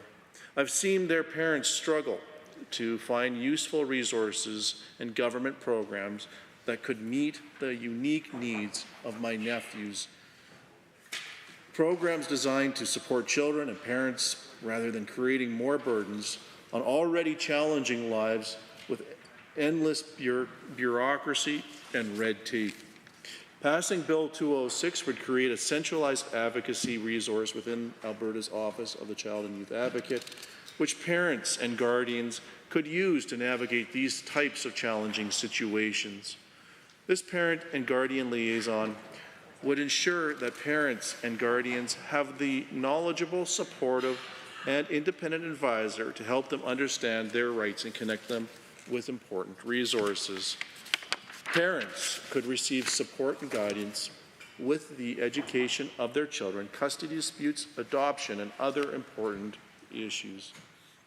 This process could involve meeting with families, providing general information, or providing referrals to organizations that support mental and physical health, spiritual support, academic services, human and social services, or language and cultural support.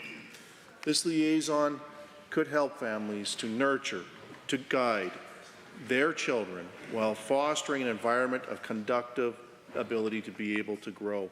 The liaison would support the stability of families, prioritizing the best interests and safety of our children. Additionally, the liaison would identify reoccurring issues in public services which impact parents in our province. Alberta does not currently have this type of resource, Madam Speaker, and I strongly believe we should. Many of the Albertans I have consulted with developing this legislation would also believe Alberta should have this type of resource. Creating a parent and guardian liaison would bridge that gap between families and government services at their disposal. Despite the importance of these services, they cannot function if parents do not know of them. Since our government has already brought forward these services and allocated the necessary funds, having parents miss out on them due to a lack of awareness would undermine the entire function of this legislation. I don't think anyone in this chamber wants that, Madam Speaker. I believe that many Albertans would significantly benefit from the resource if they could access it. Based off of the results obtained by meticulous analysis and monitoring, we may opt to expand upon it in the future.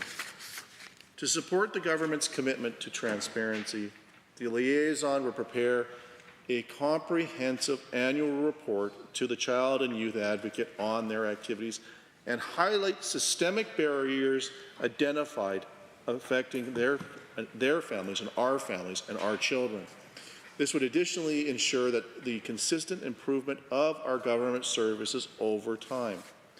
If this chamber passes Bill 206, parents and guardians will gain a voice on an most important issue to them, and to receive the resources they need to achieve the best outcomes for their children. I believe that parents and youth guardians would remain the primary caregivers of our children under normal circumstances, and our UCP government is dedicated to supporting them and their autonomy, Madam Speaker. Our parents have the best interests of their children in mind, and Bill 206 allows them to have proper tools to do their job effectively. I strongly believe that private members' Bill 206, the Child and Youth Advocate, the Parents and Guardian Liaison Act, Amendment Act of 2024, fulfills this objective, Madam Speaker. I am a proud parent of two amazing daughters, and I love them with all of my heart. And I strongly support more advocacy for the rights of our parents, and my United Conservative colleagues do too, Madam Speaker. I hope that we will continue to have a fulsome debate on this bill. And I also hope that we have shown all members in this chamber the importance of this role, the need of it, and I hope that I have earned all of your support. Thank you, Madam Speaker. The Honourable Member for Calgary-Acadia. Thank you, Madam Speaker. I'm grateful to rise today and, of course, add to this debate. And I really appreciate the productive debate we've had thus far. So, Madam Speaker, I'm going to start by painting a bit of a picture. Now, imagine a giant gymnasium. Now, fill it with kids of all ages perfecting their hockey skills. We're talking those plastic pucks, plastic hockey sticks. You know, you can almost hear it, right? Those pucks hitting the wall and those sticks hitting the pucks, and just the kids' laughter, right? That roar of fantastic energy. Let's say there's about 50 kids. You know what? Let's double it. Let's say 100 kids in that gym. 100 kids running around doing all their stuff. Now, Madam Chair, if I asked you to point out the 2 kids inside that room who needed the most help, could you? Me neither. Because this debate isn't about whether Albertan parents should be supported. We all agree that parenting can be a rewarding, tiring, frustrating, amazing thing, and that children don't come with instructions. There is no debate that the government should provide the appropriate resourcing to more than half of the population who at some point will, are, or were parents. But that is not what we are debating. We are debating the placement inside this bill. This bill was purposely designed to provide the very necessary additional resourcing and protection to the most vulnerable children and youth in Alberta. The independent office of the Child and Youth Advocate, or the OCYA, stays laser focused. It provides representation of the rights, interests, and viewpoints of young persons involved with child intervention services or the justice system. This dedicated, independent office is focused on a very small sliver of the population, Madam Chair. In fact, the vulnerable Albertans that are served by the OCYA represents less than 2% of the total population of children and youth in Alberta. And to put it a little bit differently, less than 0.5% of all Albertans. So I hope that this clarifies a little bit, because there seemed to be some confusion with earlier debate that the OCYA wasn't clearly defined. That office is very clearly defined. Its purposeful responsibilities of the OCYA is for the children and youth in Alberta who need very specific interventions. It is designed for them and only for them. Madam Speaker, there isn't some secret stash of parental resources that the OCYA is hoarding. The advocate needs every dollar and every resource in order to fulfill the mandate of the office, which I'll remind you is for the children and youth of Alberta. So, if not inside this bill, where would the appropriate place be? Well, there's a few options. The Office of the Ombudsman, for instance, another independent office of the legislature. This office works with adults and their families and acts as, and I quote, your voice of fairness. This office is set up to accept inquiries from adults. It's accustomed to working with adults. But actually I have a better idea. And this builds on programming we already have going. So the Family Resource Networks, or FRNs, they follow a spoke and hub model and programming and spread across the province with a mission to address the root causes and factors leading to children and family becoming involved with child intervention services. There are 70 FRNs made up of 131 agencies that provide what Albertan families need, what they need and when they need it, and they help actually achieve that equitable access across the province because we know that the needs and resources found in different areas is highly variable. We know that action is needed to truly ensure equity for all Albertans, and specifically in this case, parents. I was fortunate enough actually just to tour one of our new FRNs in the riding of Calgary-Acadia just last week, and I lucked out because it was baby drop-in day. So there were little waddlers, toothy grins, and really a diverse parenting group there. There were first-time mothers, first-time fathers, single parents with a baby on one hip and a toddler in tow, and I couldn't help but smile. And Madam Chair, I'm not the only one who sees values in these FRNs.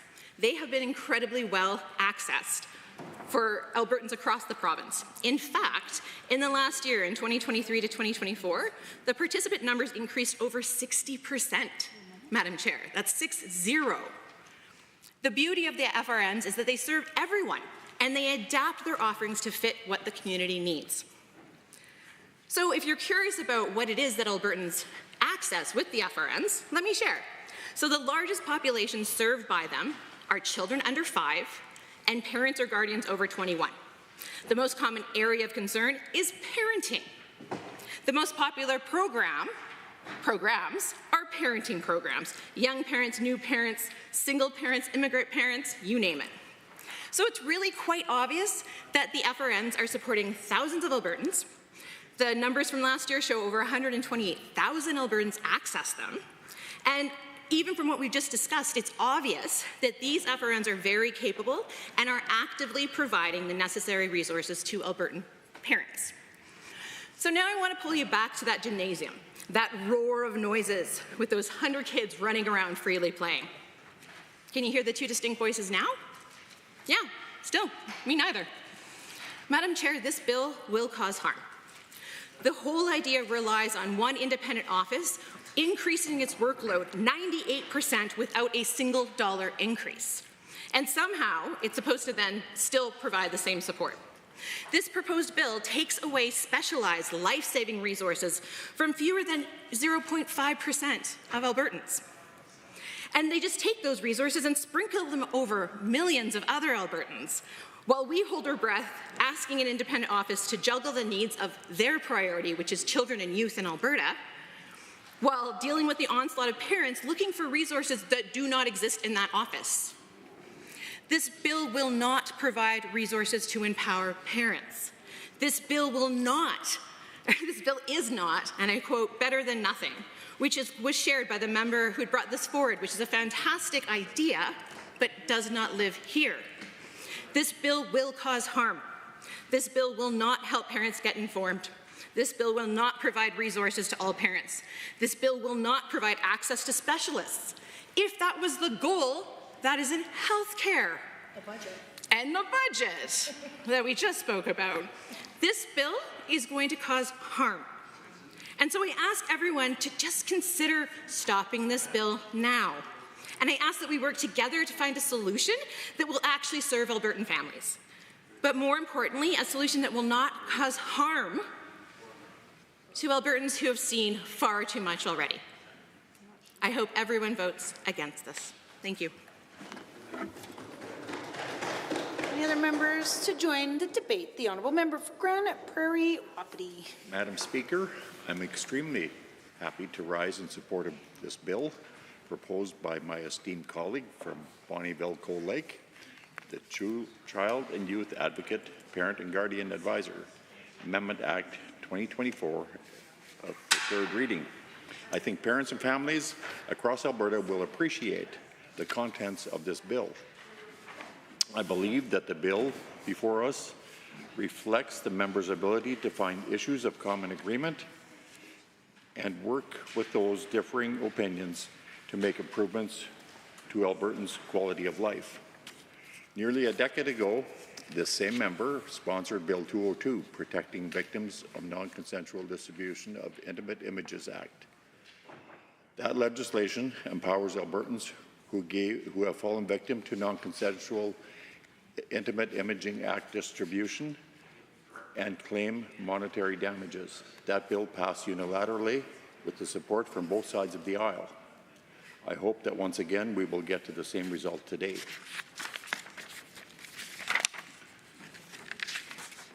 The amendment we approved in Committee of the Whole brought the language of Bill 206 in line with its intent. If passed, Bill 206 will introduce a parent and guardian liaison with the Office of the Child and Youth Advocate. If passed, this new role will function to provide personalized assistance to parents and guardians, helping them bridge any gaps that may exist between the family and any educational, health, social services, or cultural supports they may require.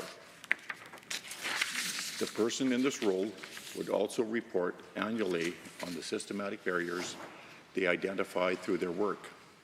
This report would be tabled in this Assembly, ensuring heightened transparency within the system and clear accountability for the liaison. The amendment we accept made an important change, replacing the name advocate with liaison. This more accurately reflects the intended function of the role to be a bridge for families and government services, rather than a direct advisor or someone positioned to provide any kind of legal advice. This change in language also makes the new role more accessible.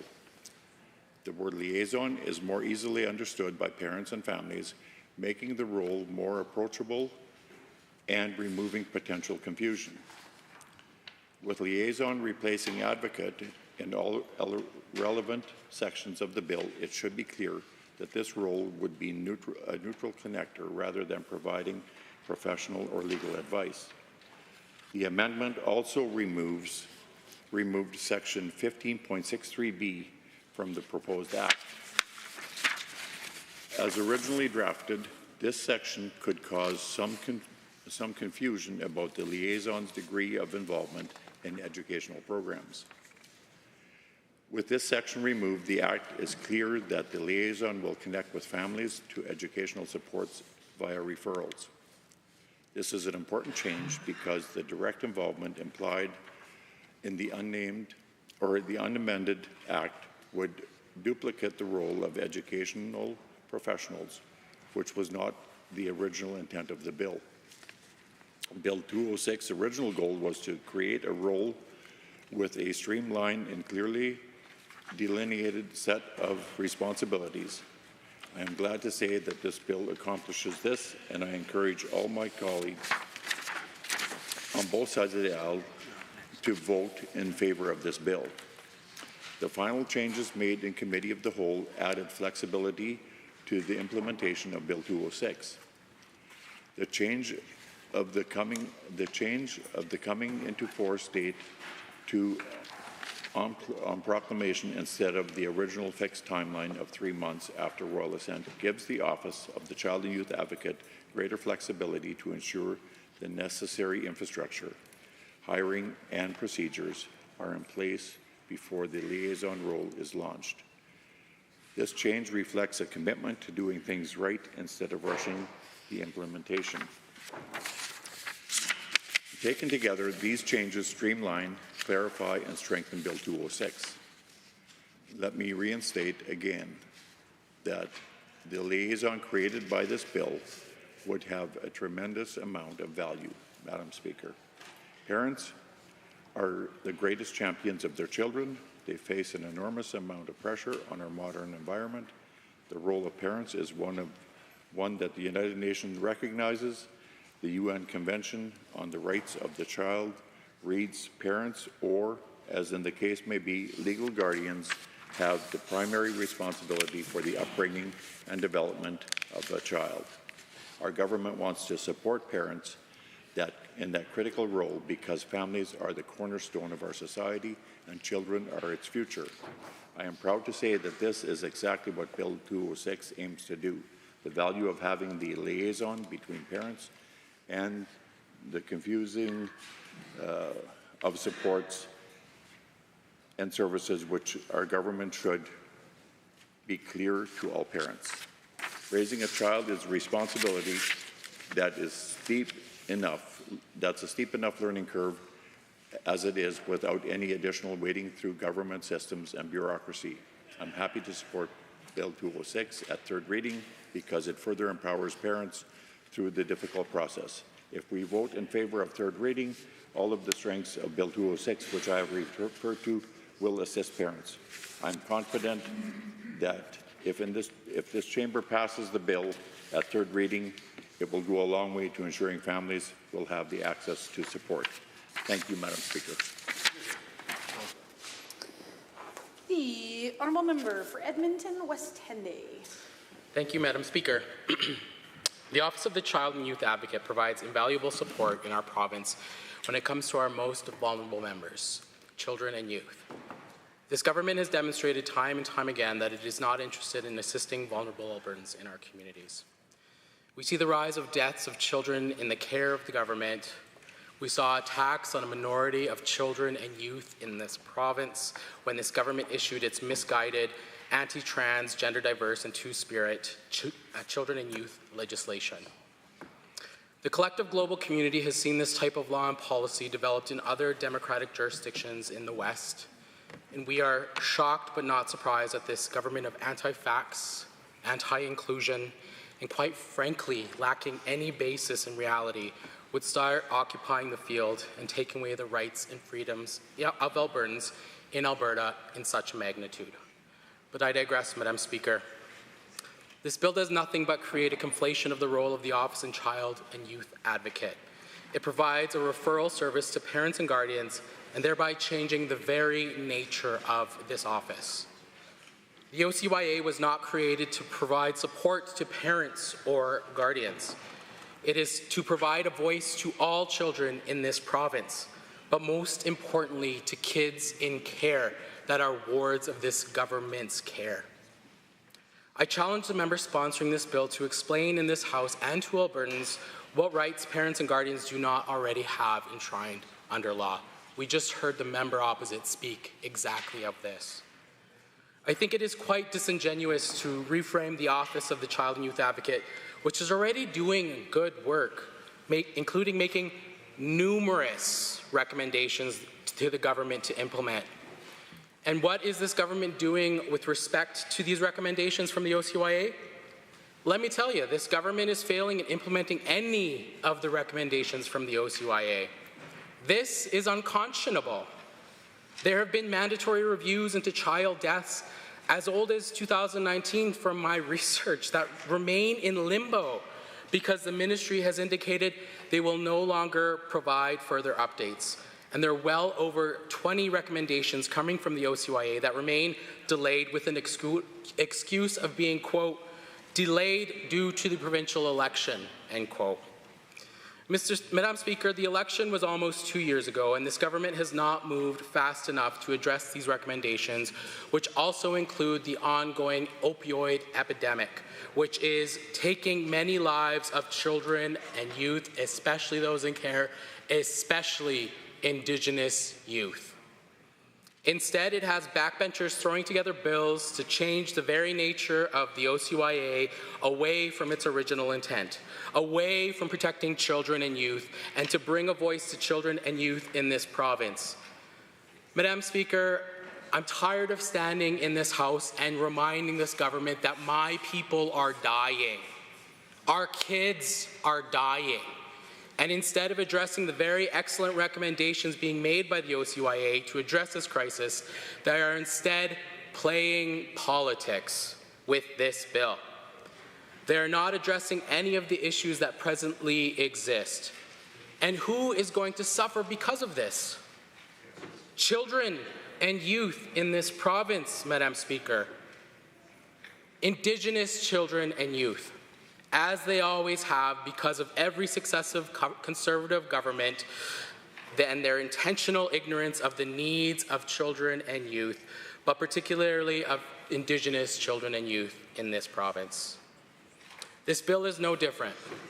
The OCYA is not the office of the parent and guardian advocate, and it should never devolve into such a purpose. Doing so departs from the United Nations Convention of the Rights of the Child, in particular giving children and youth agency in this province. I've witnessed the benefits of the OCYA firsthand as I've done some agency work with legal representation for children and youth branch of the OCYA. I've had the honor of bringing the voice of Indigenous children and youth forward in court proceedings. This honor also came with a very heavy heart. I've read files for children and youth in care who have not had a consistent parent in their lives since they were brought into this world. I've been especially touched by a case of a transgender girl whose mother passed and whose father did not want to be involved in their lives at all. This heartbreaking case reminded me of the importance of children being empowered to share their own perspective. This young person also wanted to put on the record that she wanted to go back to her family and not in a permanent guardianship order under Children and Family Services. I was honored to do this important work. Sadly, the judge did not side with this young person, and even more unfortunately, this is all too common with children in care.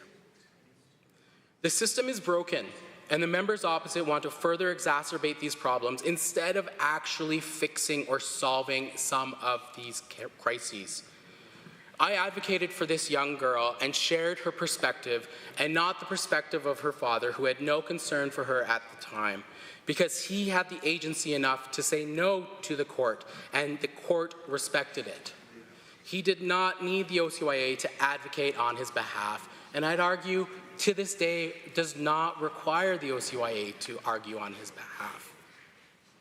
I also think about the children and youth that I worked with when I worked for the Mabel Arcan Children's Home on my First Nation when I was a youth myself.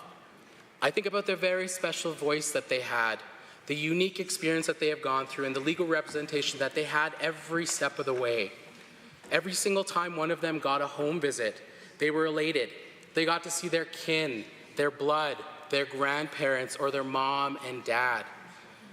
Because what this government doesn't recognize is that many of our children and youth don't often get this opportunity to go back to their parents.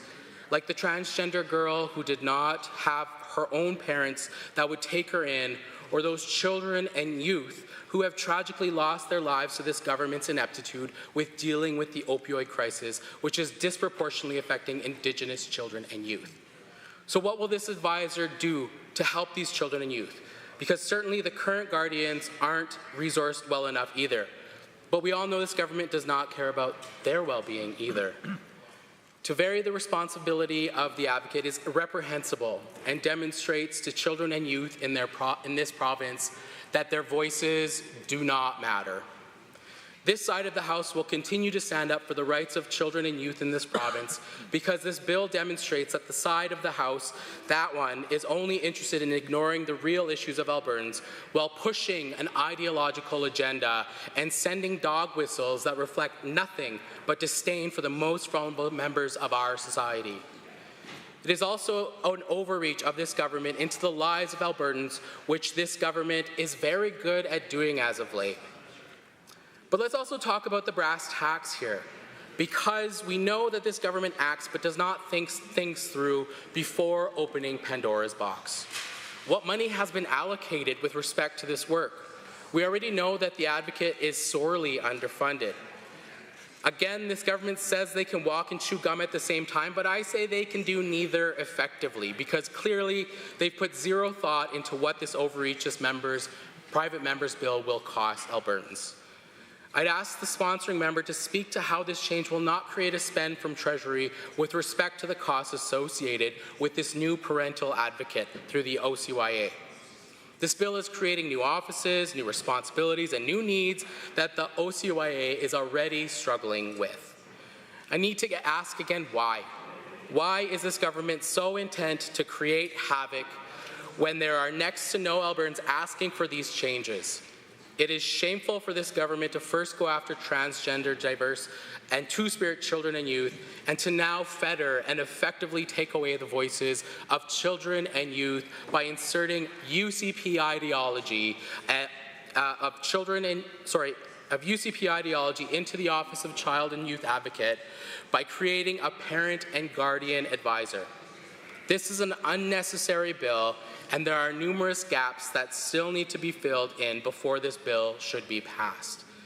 It is for these reasons, Madam Speaker, that I cannot in good conscience support this bill that will fetter the rights of children and youth in this province, and the work I've done as a lawyer and understanding the law, especially around the rights of children and youth.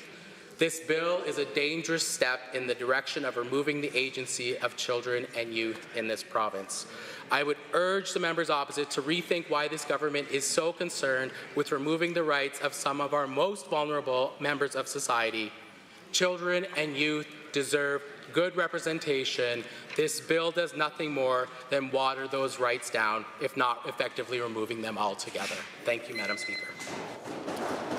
Are there other members wishing to join the debate? The Honourable Member for St. Albert. Thank you, Madam Speaker. It's my pleasure to rise and join the debate on Bill 206, Child and Youth Advocate, Parent and Guardian Advisor Amendment Act 2024, sponsored by the member for Bonnyville, Cold Lake, St. Paul.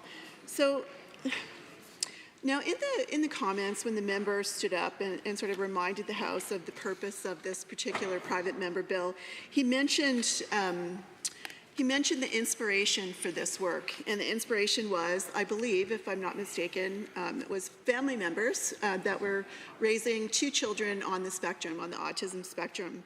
And, you know, I always listen very intently when people want to share family experiences or personal experiences they know. I think we can all appreciate the additional challenges and barriers that families face when they are raising children with disabilities, because sadly there are a lot of barriers in this province to doing that. What I found particularly alarming, and I made these comments a different day, earlier day when we started debating this bill, part of my concern, Madam Speaker, is that not once did I hear from this member any reference whatsoever before he went on to talk about how he would like to see the OCYA office changed. Not once did I actually hear him reference a report that came out in January, and the report is from the Office of the Child and Youth Advocate, and the report is titled Beyond Barriers, a special report on young people with disabilities in the child intervention and youth justice system. Now, Madam Speaker, this was the first time, actually, if the member is interested in actually reading it, he can see that the office was very clear to say this is the first time they'd undertaken a report like this, and there were very specific reasons that they did it, Madam Speaker. The reason that they chose to specifically focus on children with disabilities and the barriers that they face is because they make up a huge number of the kids that are in care, the kids that die in care, and the reason that we have these investigations. So sadly, we know that children with disabilities, sometimes very complex disabilities and other issues going on, these are the kids that we're talking about. So I thought it was actually very forward-thinking that the OCYA would take on this report, review the body of information that we have, and then come up with some recommendations, because that is their job. Now, this private member bill seeks to insert another person into this office to do the work that the member talked about, specifically around advocating for kids with disabilities or families with disabilities. Now, I would suggest that this member doesn't actually have a grasp on the office, what it does, and what they see as the gap in service before even putting this bill forward. Now, if you look at the recommendations made, and this is just in January, if you look at the recommendations made, I think that if we as a legislature undertook to meet the very clear recommendations made by a body of experts, the Office of the Child and Youth Advocate, I think that we could together advance services for kids with disabilities. These are well thought out, these are nonpartisan, and actually I think they would make a big difference. Now, the problem or the main barrier with these recommendations is that the government is required to adopt them and then say they're going to actually do the work to meet the recommendations. And it's my understanding, I've not heard that from this government, that they endorse these recommendations, they believe they need to happen, and they're doing the work. Now, if I'm to be corrected, I would love to be corrected about that. I think that would be outstanding if this government was actually working towards these recommendations. Now, 2 of the recommendations, I'm going to focus on a couple of them because there's actually about 8 that I think would really address some of the things that this member who brought forward this private member bill talked about the motivation for this bill. And I think these recommendations actually meet them. So one of the recommendations are, and as you might suspect, when we talk about the Office of Children and Youth, it's not just children, it's youth, and a lot of the time the kids or the reports that we're getting, so children dying in care, being harmed in care, they are not infants, they're not young children, they're a little bit older. So one of the recommendations is to relook at and adopt the PDD Steering Committee recommendations. So there's some very real things we can do for the children when they turn 18, they leave FSCD supports, they're still with the Office of the Child, they're still in Children's Services, and they move to adult supports, which is PDD. Now that is a disaster. I will tell you right now, that transition from Children's Services to adult is a disaster.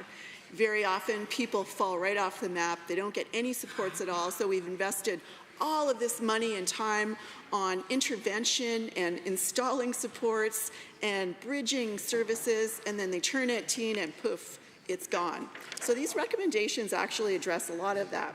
The number 1 is to reduce the barriers to change the kind of home that they live in. So this government likes to talk a lot about red tape reduction. This is actually an area that we can reduce some red tape. So sometimes the placements for people when they turn 18 need to be somewhat creative. They don't fit into the normal boxes, whether it's a supported home or supported independent living or it's a traditional group home. Sometimes that doesn't work and we need some flexibility. And so one of the recommendations is let's be flexible. Second is provide a way for service providers and families to share resources and work together. That's actually pretty straightforward, is to hook people up together because sometimes that's where you get the best resort and the best support. But I'll tell you what, Madam Speaker, what this government did, they cut contracts with adjacent organizations that actually help families do this very thing. Not very forward thinking. The next is looking at, again, goes into more detail about the home living options. It looks at assistive technology that can be added to other supports to actually support that person on their journey to being more independent, because we know that once you assist people to get there, they require less support. And then finally, there's some recommendations around service providers, rules about supporting caregivers in emergencies and those kinds of things. These are just some of the really simple, some of them are easy to meet recommendations that would actually make the work of the OCYA, but not just the work of the OCYA, the outcomes of the work of the OCYA better. But instead, we've got a private member bill that seeks to install a person that doesn't understand the work to be an advisor, but fails to actually understand the unmet recommendations that this office has made actually for years. That's alarming. So now there's some other recommendations for children with disabilities. Now, of course, this is a different support. I mentioned PDD, which is for adults. FSCD is for, birth to 18. There are some very specific things that we can be doing here. Even just tweaking some of the policies would actually make life better for a lot of families. So, well, one of the things I think is very easy, let me just say it right here, is the government could actually report on the wait list, so that families would have some kind of understanding about what they're looking at. So I don't know about you, Madam Speaker, but my office pretty regularly hears from families with kids with disabilities. And, one of the things that they all have in common when they write to me or they call is that we just don't know how long this is going to take. We applied, we got assessed, we got approved. That was 2 years ago. We applied, we paid privately for an assessment, we got approved. That was 3 years ago. We applied, we waited, we're still waiting for an assessment. That was 2 years ago. And that happens all the time. So there's all kinds of families and children that need these early intervention supports and they can't get them because there's a wait list. And for 4 years, Madam Speaker, this government has failed to tell families, not us, we're not the ones that need to know, it's actually the families that need to know how much longer are they waiting. But instead, we're going to install someone in the OCYA office to be an advisor or liaison of some kind. We're not going to meet the actual recommendations that are tested.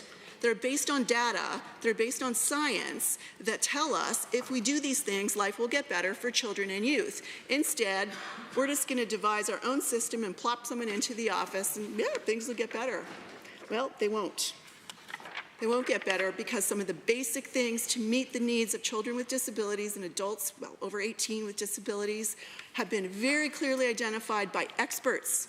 An expert independent office of the legislature has said, these are the things that we can do as a legislature. These are the things that we can vote on to make services for children with disabilities better.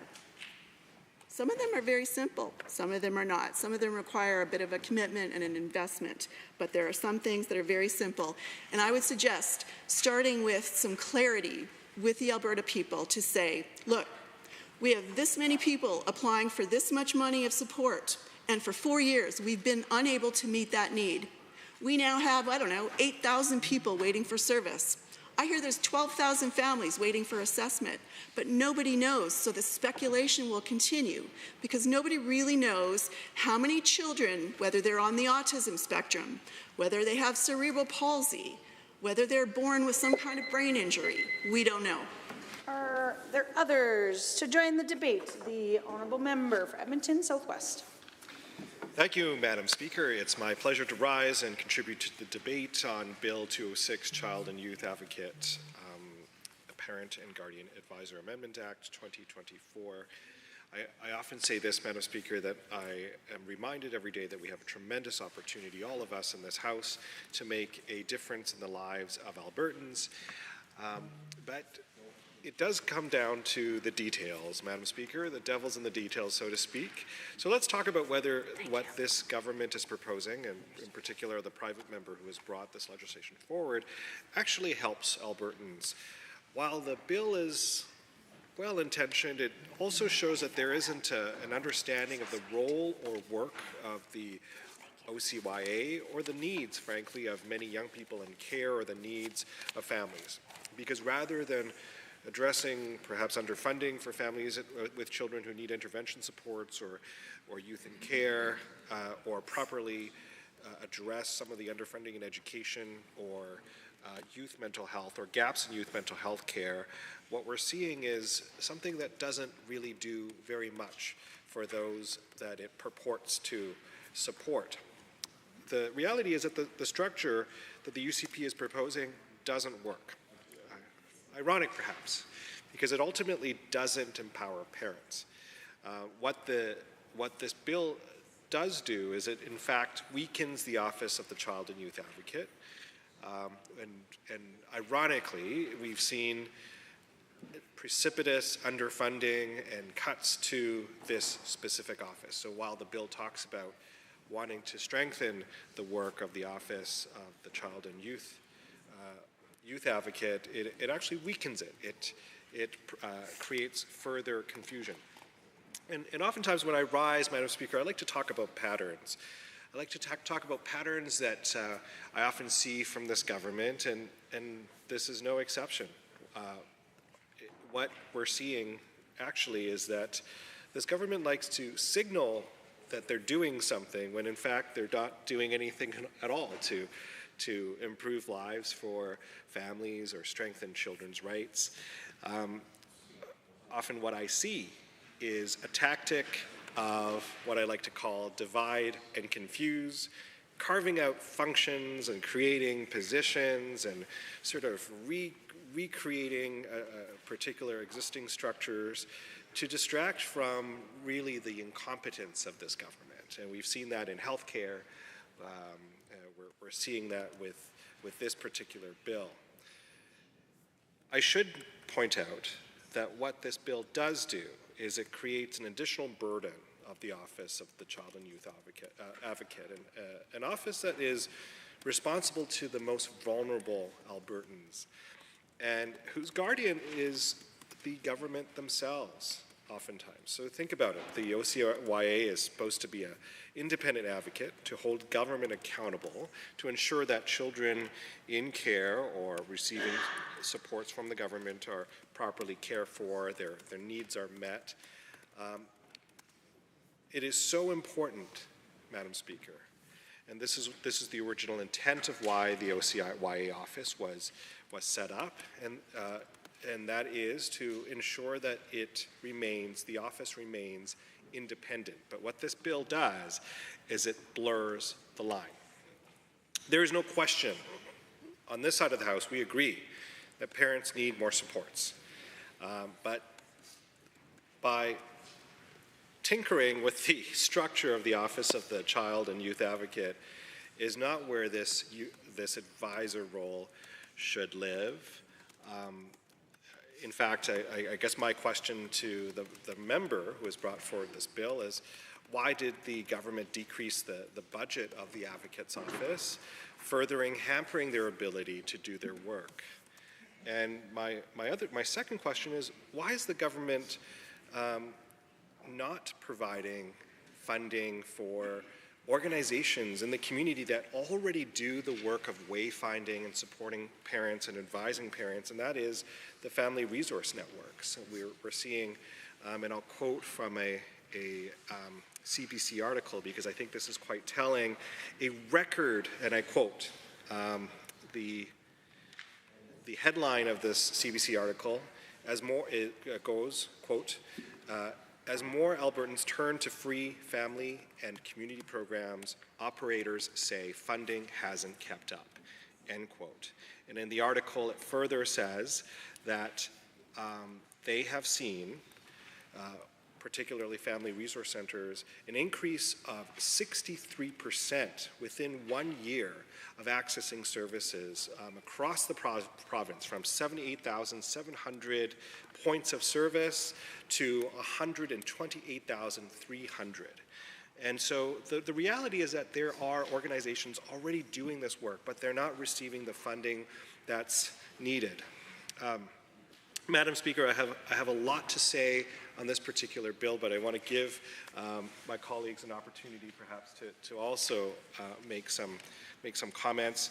I will just say that if you look at the record of this government on children, on families that need supports, it is absolutely abysmal. We're seeing an increase in child poverty. In fact, child poverty levels have now returned to pre-pandemic levels. 1 out of 5 children live in poverty. And what we're seeing in this most recent budget is that the kids at risk are in fact targeted by Alberta government funding cuts. And all of that added together is absolutely shameful, Madam Speaker. This bill doesn't do anything for the families and children that need support, and I would encourage all of my colleagues to vote down this bill. Thank you.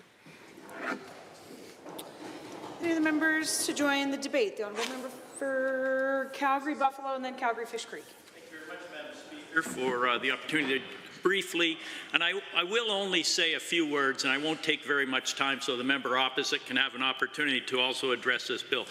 But I will say that Bill 206, the liaison, as it's proposed for parents and guardians, is not appropriately placed in the OCYA's office. And I take the member at his word who introduced this, that he had relatives that were confused and challenged by their 2 children who were on the spectrum, and they were looking for government resources to be able to address those children's needs. And that's an important thing, Madam Speaker, for parents to find the right resources, make sure that their children are thriving to the extent that they're able. And when that doesn't happen, it can be quite frustrating. It can be hugely problematic. You're figuring that your kids aren't getting all the supports they need, and they may not achieve and be the best individuals they can. And it's very, very troubling. I'm not a parent myself, but I certainly appreciate and empathize with the desire to help your family members out. And I think being a legislator and being able to use a private member's bill is an incredible thing, but I don't think it's properly placed both in the OCYA's office or here before us. I think if the member wanted to properly place something before this legislature, that would be at budget.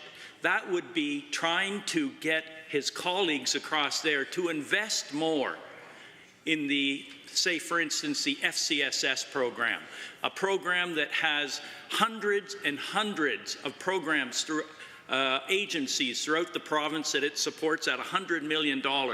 And if it were $150 million, Madam Speaker, so many more resources from the nonprofit world could be marshaled to address the needs of autistic children and other kinds of challenges that parents look for support for their kids. So there is a way to address this need. It's not in this office with limited resources. It's in the nonprofit sector.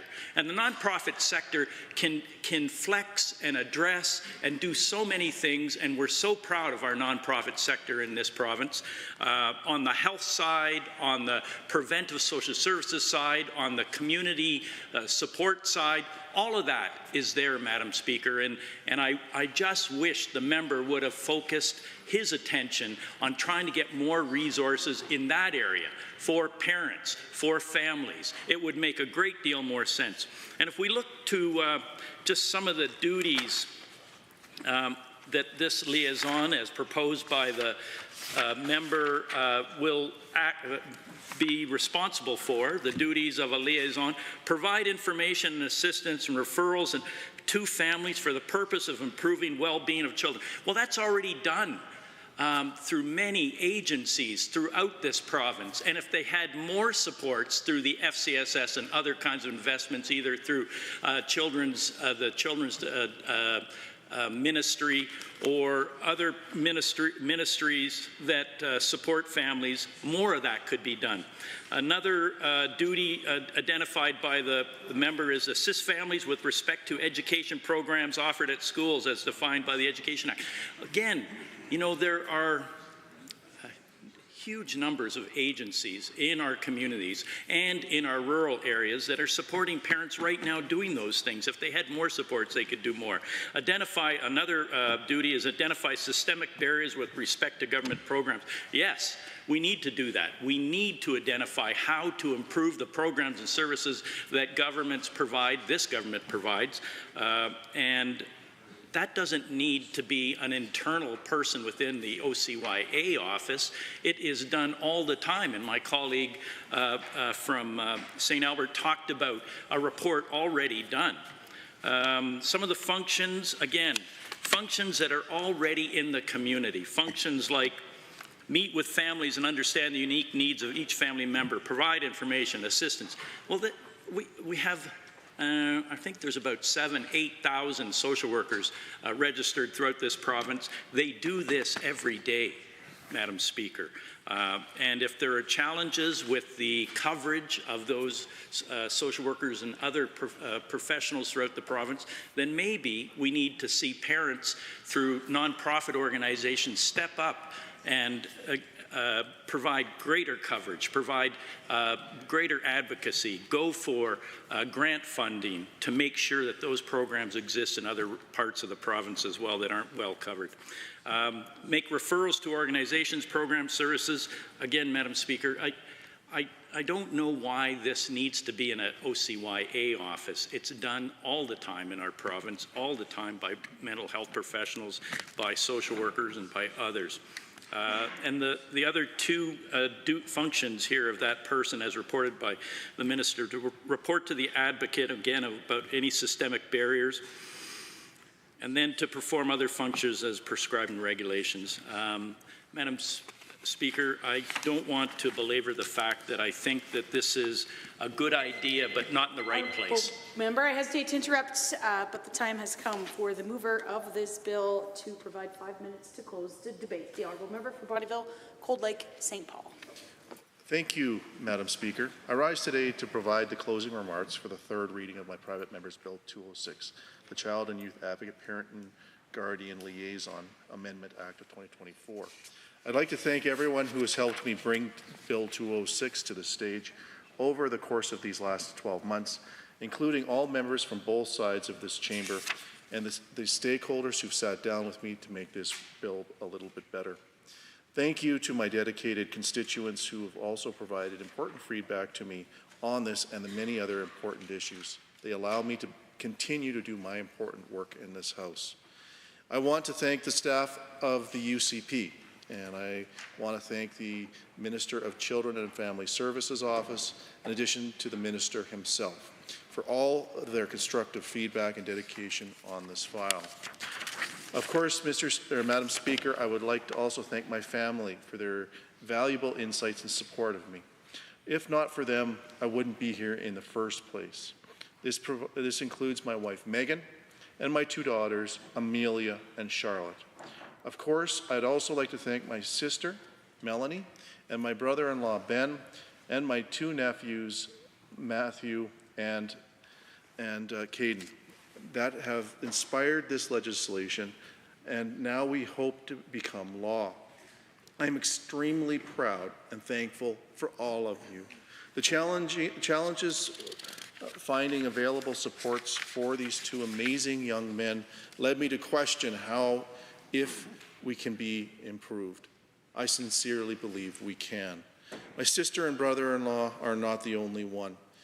Madam Speaker, and for this reason, I have brought Bill 206 forward. I know it is a rare privilege for a private member to have their bills reach this point, let alone twice. I am so appreciative of everyone else who have helped us get here, that they will get an opportunity as well for my caucus mates if they haven't had one already. This is a wonderful bill, Madam Speaker, and it is an important one too.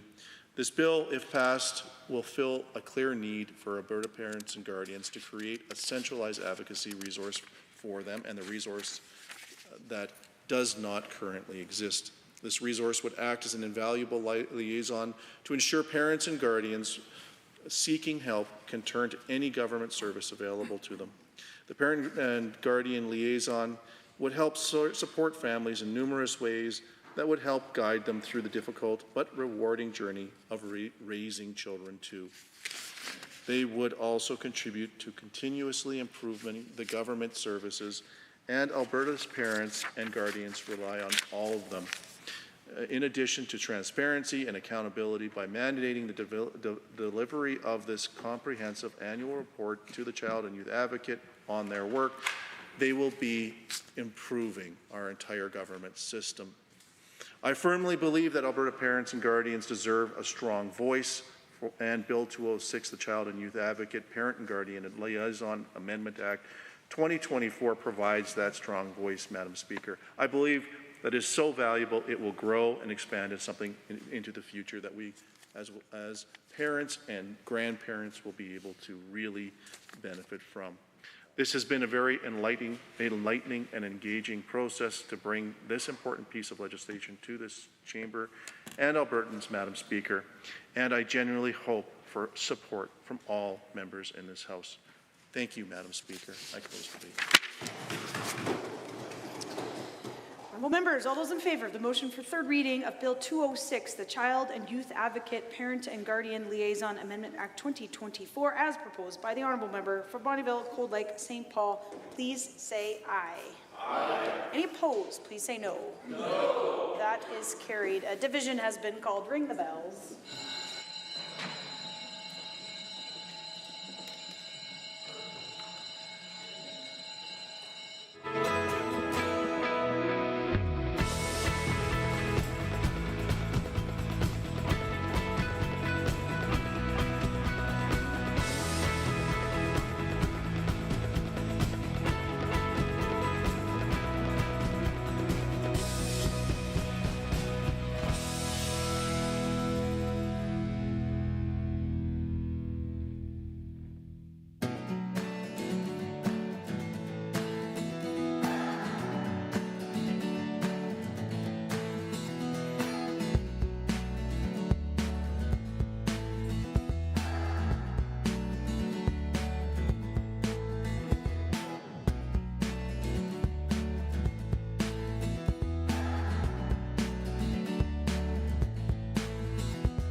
Honourable members, a division has been called on third reading of Bill 206, the Child and Youth Advocate, Parent and Guardian Liaison Amendment Act 2024. All those in favour of third reading, please rise.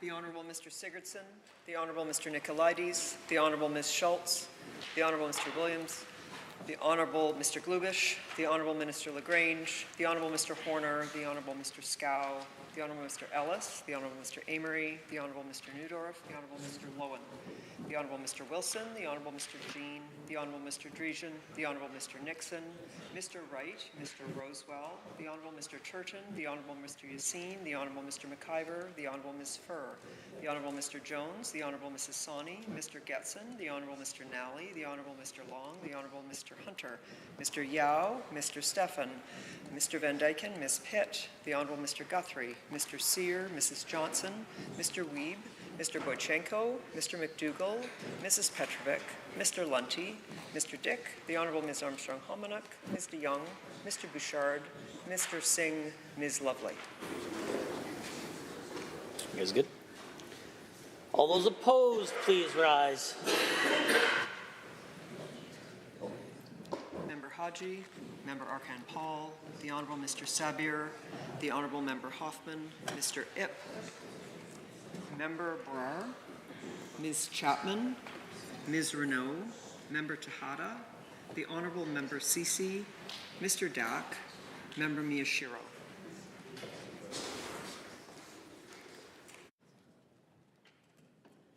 Mr. Speaker, total for the motion 46, total against 12. That motion is carried and so ordered. 206, Child and Youth Advocate, Parent and Guardian Liaison Amendment Act 2024 is now read a third time. I understand the Honourable the Government House Leader may have a request to be made. The Honourable the Deputy Government House Leader. Well, thank you very much, Mr. Speaker. I rise to request unanimous consent of the Assembly to waive Standing Order 8 subsection 1 in order to proceed immediately to consideration of motions other than Government Motion 520. Honourable members, this is a request for unanimous consent to set aside the remainder of debate available to private members during private member bill debate and move immediately to motions other than government motions. I will ask only one question. Is there anyone opposed? If so, indicate now. Unanimous consent is granted. The clerk. Under motions other than government motions, motion 520, Member Boychenko. The Honourable Member for Drayton Valley, Devon. Mr. Speaker. Sorry, I'm just going to interject and I'll give it back to you in 1 second. Let's just let some members who may be moving about the chamber and then I'll call for you.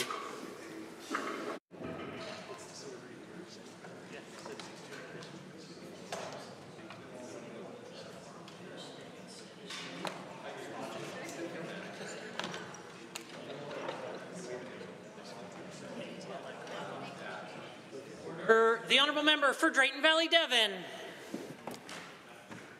Mr. Speaker, I'm rising today to speak on a topic that is very good and very important to many Albertans. Energy, especially reliable energy, is vital to not only my constituents of Drayton Valley, Devon, but all of the Albertans.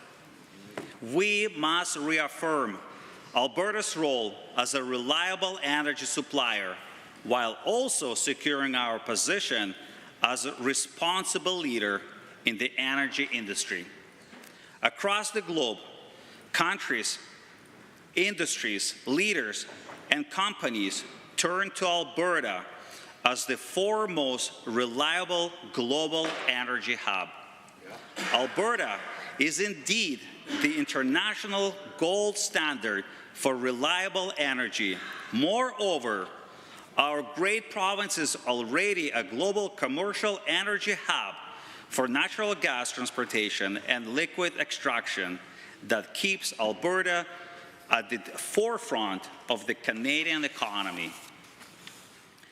With surge of potential new markets, this motion urges the federal government to recognize the Alberta government's role as an ethical energy supplier and offers to bring reliable Alberta energy products to international markets. Mr. Speaker, contrary to the federal Liberals' rhetoric that the last decades, Alberta has constantly demonstrated leadership as a responsible energy producer with world-class regulatory standards that ensure environmental protection and social responsibility. Moreover, Alberta's energy comes at a much cheaper and safer than the alternatives found in other parts of the developed world. Our province's energy sector operates under some of the most rigorous environmental safety and labor standards in the world, standards that we as Albertans and as the stewards of the safe and reliable energy can be proud of. Our province's reputation as a reliable supplier strengthens not only our provinces and Canada's standing on the global stage, but also brings more bargaining chips to the table when navigating these uncertain times with threat of tariffs. Madam and Mr. Speaker, this motion does more than simply reaffirms Alberta's role as a reliable and responsible energy supplier. This motion seeks to promote Alberta as a global energy hub for natural gas and liquefied natural gas. Alberta has the resource, expertise, and infrastructure to continue its role as a global energy hub. The only thing inhibiting our province from achieving its full potentials are the federal Liberal anti-energy and anti-Alberta policies.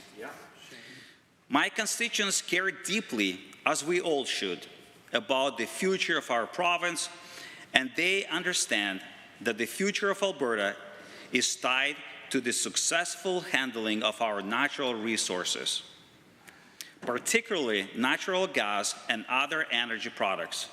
This motion will secure not only jobs, but also Alberta's future as a world leader in the reliable and responsible energy supplier.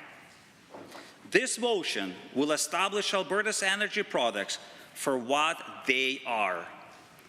They are tools of energy security and stability for our own province, for our country, and for our allies around the world.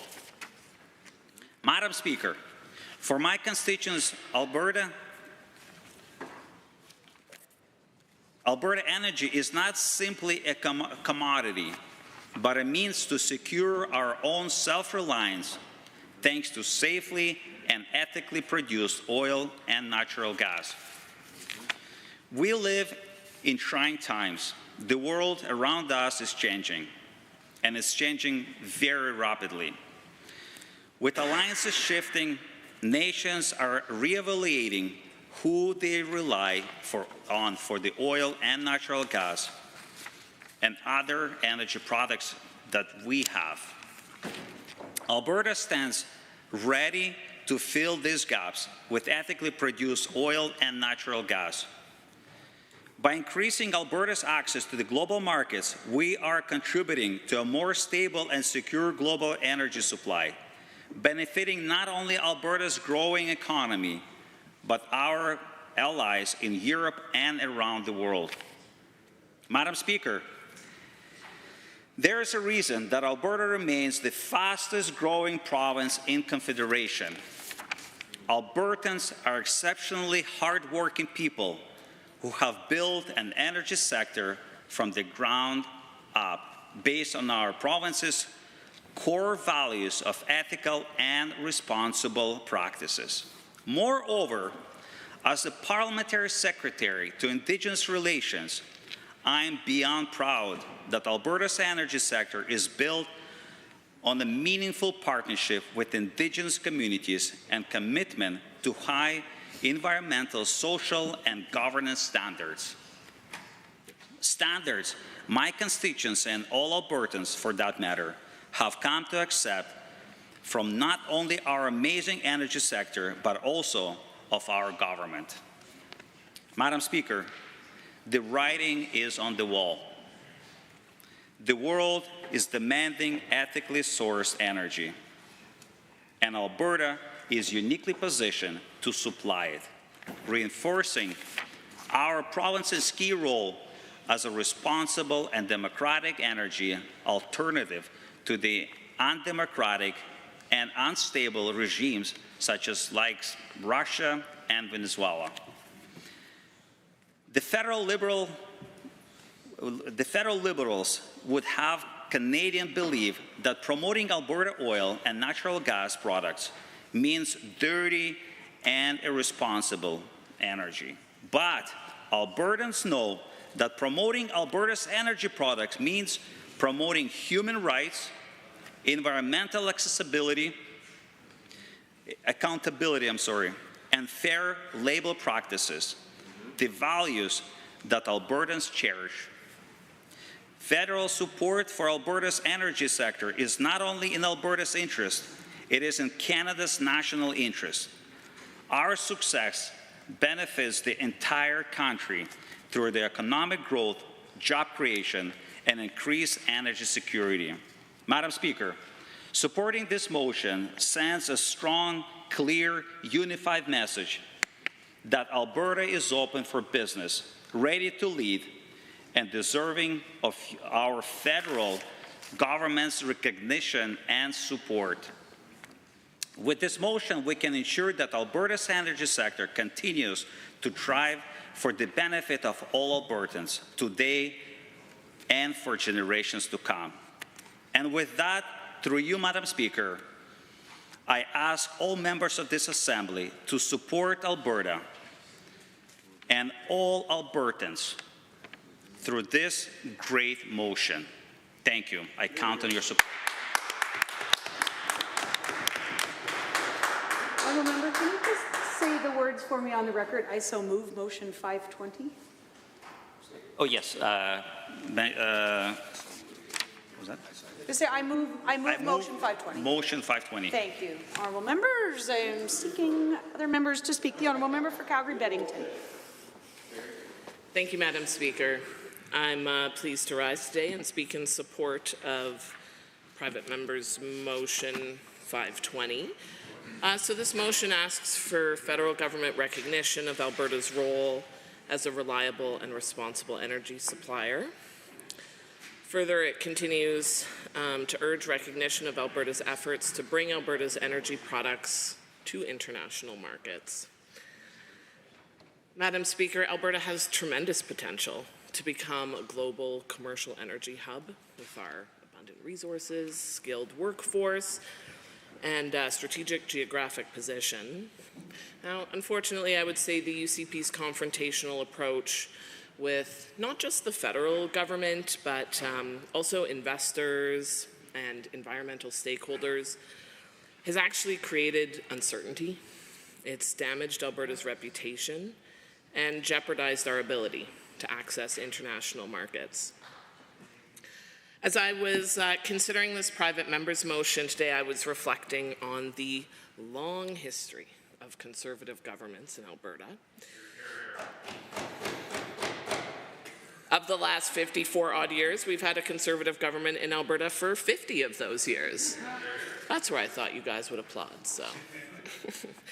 So that's 50 years of failure to diversify our economy, 50 years of failure to get a pipeline built, 50 years of failure at building the infrastructure that we would need to upgrade our oil right here in Alberta. So it's pretty similar to this government's failure to build the schools that Albertans need, So in just 4 years, an NDP government managed to build or modernize 244 schools. Heck yeah, we built a pipeline. We also built the Calgary Cancer Centre, because we built the services that Albertans need. But Conservative governments, they're just not very good at building. No new pipelines, no infrastructure to upgrade our oil ourselves. Instead, year after year of Conservative governments have allowed our province to become almost completely dependent on Americans as the consumer for our crude oil exports. I think it's something like 90% of crude oil exports are sold to the Americans. They have built decades of reliance on a single consumer because they're bad at business. Yeah. The Americans, this government has a long history of failure at collaborating with the American government. The current premier has failed to have any impact whatsoever on the tariffs placed by current American President Donald Trump. And you know, it wasn't that long ago that former Premier Kenney dropped the ball when it came to the Keystone XL pipeline, despite years of obstacles and legal challenges and the very obvious possibility that this government's preferred MAGA leader in the South would not win re-election that time. The former UCP Premier still chose to gamble $1.5 billion of Albertans' money on Keystone XL. That was $1.5 billion. How many schools do you think we could build for $1.5 billion? A lot. So look, I know, because I have kids. It's easier, so much easier to blame someone else for your problems. My kids do this all the time. Nothing is ever their fault. It is always someone else who's created the problem, because it is hard work to be truly self-reflective, to admit that, in fact, you are the problem. So I understand why, instead of using the last 50 years of governing power to build the infrastructure that Albertans need, you know, they just faffed about. They've faffed about for decades, and now they're finding out, because these conversations about energy have become much more complicated. And it is not just about the federal government. In fact, it's about the existential threat of climate change. So I think this motion is an attempt to address those ongoing tensions between Alberta and the federal government regarding energy policy and development. Unfortunately, it's all talk and no action. So while I appreciate that this very well-intentioned member brought forward this motion and gave us this opportunity to speak to Alberta's role as a reliable, responsible energy supplier, which we are, and as I mentioned earlier on, Madam Speaker, I will be voting in support of this motion, but I do so with disappointment that this government seems set on confrontation for confrontation's sake. Because we could replace conflict with collaboration, obstruction with innovation, and rhetoric with real action. Rather than building productive partnerships to advance Alberta's interests, the UCP wastes resources and taxpayer dollars on constitutional battles and political theater that yields no tangible benefits for Albertans. The continued focus on painting the federal government as a boogeyman is an attempt by this highly ineffective government to shift attention away from their own lackluster energy policy.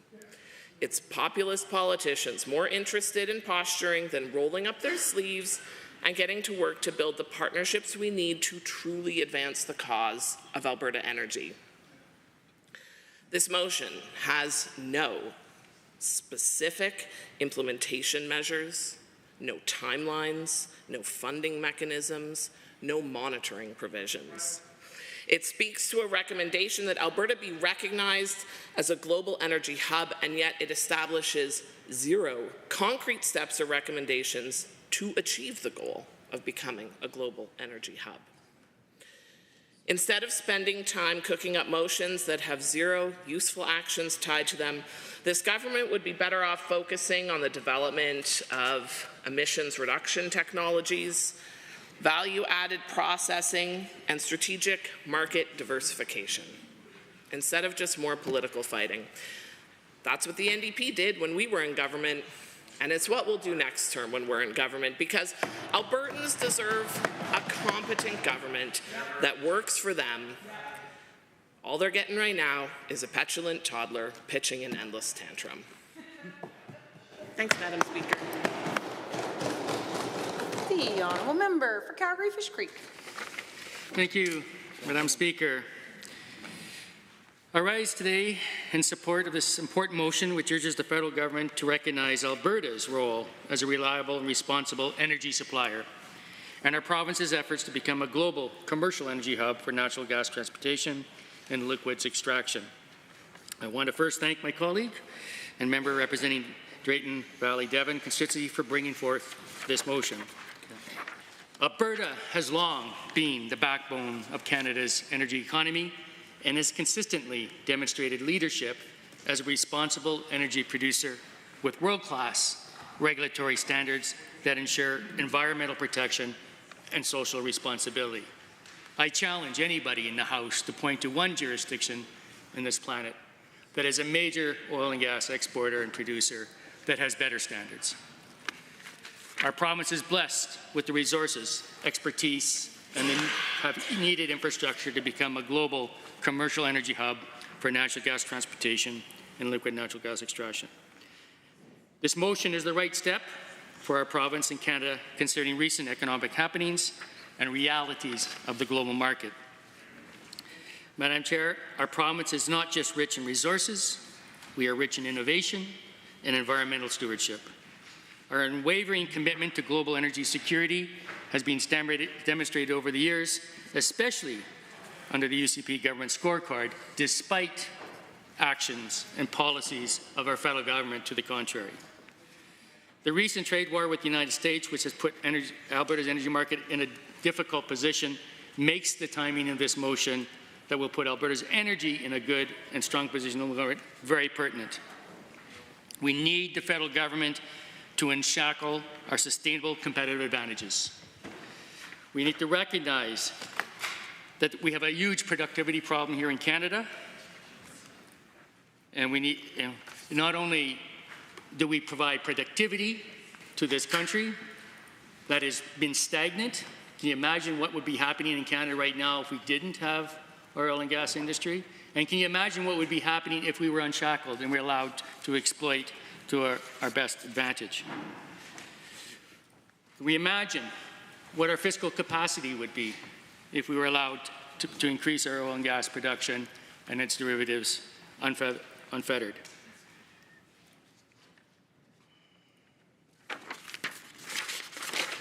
The member opposite which I'm glad to hear is that the NDP or the opposition members will support this motion. But I want to talk a little bit about virtue signaling. The act of expressing opinions and behaviors, primarily to demonstrate some kind of moral superiority, other than a genuine conviction or intent to effect change. We need the federal government and the members opposite to stop virtue signaling. We need to consider the fact that not only is Canada and produces oil and gas better and cleaner and more ethically than anybody else in this country, but we also have to recognize the fact that limiting our ability to do so and imposing costs that achieve nothing on our industry is not helping.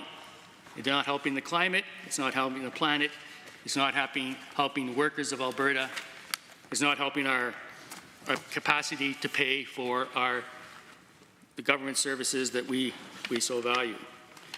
Recognize that there not one major oil exporter in this country has a carbon tax, other than Canada and to a lesser degree Norway.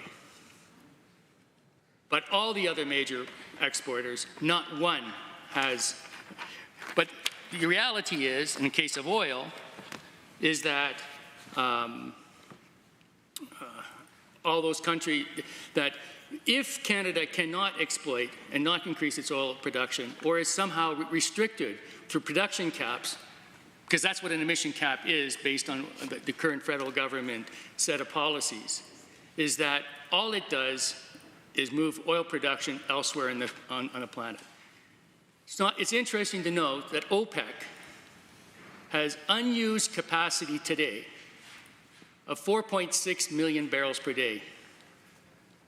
That's as much as more than what Canada exports today.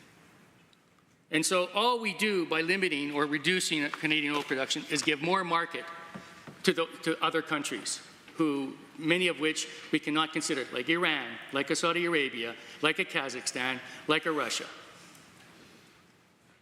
So what is the benefit of policies that have been restricting our production? We need to recognize that good production from oil from Canada is a good thing, and restricting oil production from Canada does not achieve anything for the planet. We're just replacing oil production from Canada to another jurisdiction. In the case of natural gas, which this federal government says there's no business case, meanwhile, we had 23 CEOs a couple of years ago come to Canada from the energy industry in Germany only to be told by the federal government that there was no business case. So what did Germany do? They made a huge multi-billion-dollar contract with Qatar that, again, has no carbon tax or any other restrictions on their emissions. They didn't tell Qatar they had to put a carbon tax, and unlike what the current Prime Minister says, Germany did not insist that Qatar had to do that, and they would not and did not expect that Canada would do anything more than what that Qatar does in its case of its industry. That's the reality. That's the facts on the ground. And so we need to recognize this. Madam Speaker, as I said before, Alberta's energy sector is one of the most ethically produced and environmentally regulated industry in the world. The global demand for responsibly sourced oil and gas is growing. Oil and gas demand continues to grow. And while there's talk about potentially some leveling off in oil production, oil demand, and which we will see what happens, certainly not going to be in the next 5 years. Natural gas, there is going to be no reduction in demand going forward in the foreseeable future. What we need is enabling environment support, especially from Ottawa, to achieve this, and that's not what the current Prime Minister and the NDP coalition talk about. That's the facts.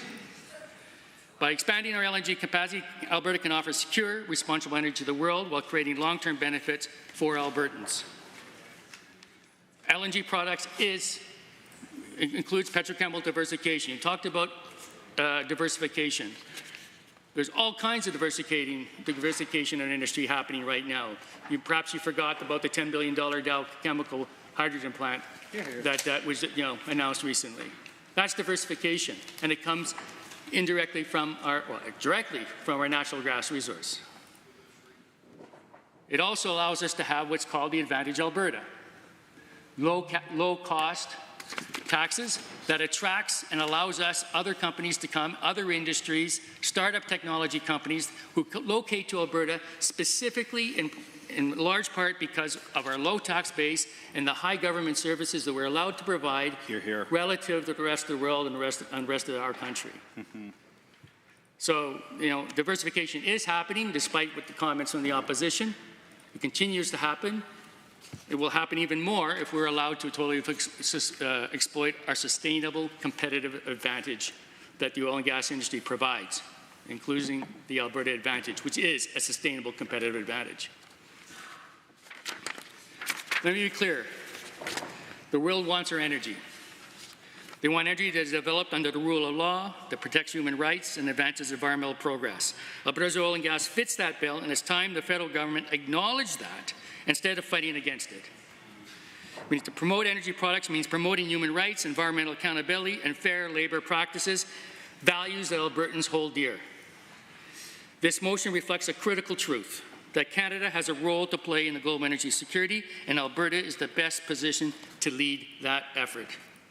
Whether it's displacing coal in Asia with Alberta LNG or reducing Europe's dependence on authoritarian regimes, we have the solution here in Alberta. Finally, Mr. Speaker, I urge all members to support this motion. Let us send a clear message to Ottawa and our current Prime Minister that Alberta is a leader in ethical energy development, and we are ready, willing to power not only our province and Canada, but the world. Federal support for Alberta's energy is not only in Alberta's interest, it is in Canada's national interest. Our success benefits the entire country through economic growth, job creation, and increased energy security. Thank you. Are there other members wishing to join in the debate on private member's motion 520? Seeing none, I would like to ask the honourable member for Drayton Valley Devon to close debate.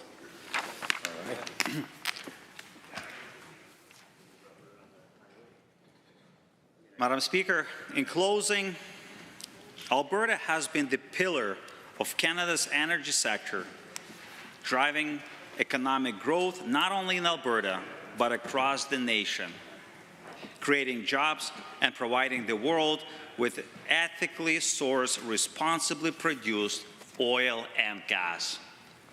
Our province's commitment to environmental stewardship demonstrates that we are not only a reliable energy supplier, but a leader in sustainable resource development. By supporting this motion, we send a clear message to the federal government that Alberta's energy products are vital to Canada's energy security, economic prosperity, and our allies. It is essential that the federal government recognizes and supports our efforts to bring Alberta's energy to international markets, ensuring Alberta and Canada remains a key player in the global energy market. Madam Speaker, Alberta has been ready to provide our allies energy needs while maintaining the highest environmental and ethical standards for some time now. This motion will affirm Alberta's critical role in ensuring energy security domestically and abroad. It is time for the federal Liberals to recognize the government of Alberta's role as a reliable and responsible energy supplier, and to support Alberta's efforts to become a global commercial energy hub for natural gas, transportation, and liquid extractions, thereby bringing Alberta energy products to international markets for global security. And with that, Madam Speaker, once again, through you, I ask all members of this Assembly to support Alberta and Albertans through this great motion that we just put forward. Thank you, Madam Speaker. Thank you all. Honourable members, on the motion as proposed by the Honourable Member for Drayton Valley Devon, all those in favour, please say aye. Aye. Any opposed, please say no. So carried. Division has been called. Ring the bells.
decade of darkness.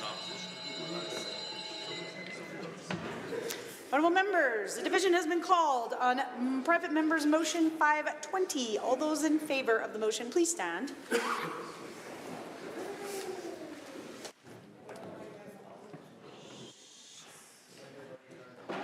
The Honourable Mr. Sigurdsson, the Honourable Mr. Nicolaides, the Honourable Ms. Schultz, the Honourable Mr. Williams, the Honourable Mr. Glubish, the Honourable Minister Lagrange, the Honourable Mr. Scow, the Honourable Mr. Ellis, the Honourable Mr. Amory, the Honourable Mr. Newdorf, the Honourable Mr. Lowen, the Honourable Mr. Wilson, the Honourable Mr. Jean, the Honourable Mr. Drejan, the Honourable Mr. Nixon, Mr. Wright, Mr. Rosewell, the Honourable Mr. Turton, the Honourable Mr. Yassine, the Honourable Mr. McIver, the Honourable Ms. Furr, the Honourable Mr. Jones, the Honourable Mrs. Sani, Mr. Getson, the Honourable Mr. Nally, the Honourable Mr. Long, the Honourable Mr. Hunter, Mr. Yao, Mr. Stefan, Mr. Van Dyken, Mr. Sear, Mrs. Johnson, Mr. Wiebe, Mr. Boychenko, Mr. McDougall, Mrs. Petrovic, Mr. Lunty, Mr. Dick, the Honourable Ms. Armstrong-Homanuk, Ms. DeYoung, Mr. Bouchard, Mr. Singh, Ms. Lovely, Mr. Haji, Member Arkan Paul, the Honourable Mr. Sabir, the Honourable Member Hoffman, Mr. Ip, the Honourable Mr. Egan, Member Elmaligi, Member Brar, Ms. Chapman, Ms. Renault, Member Tejada, the Honourable Member Sisi, Mr. Dak, Member Miyashiro.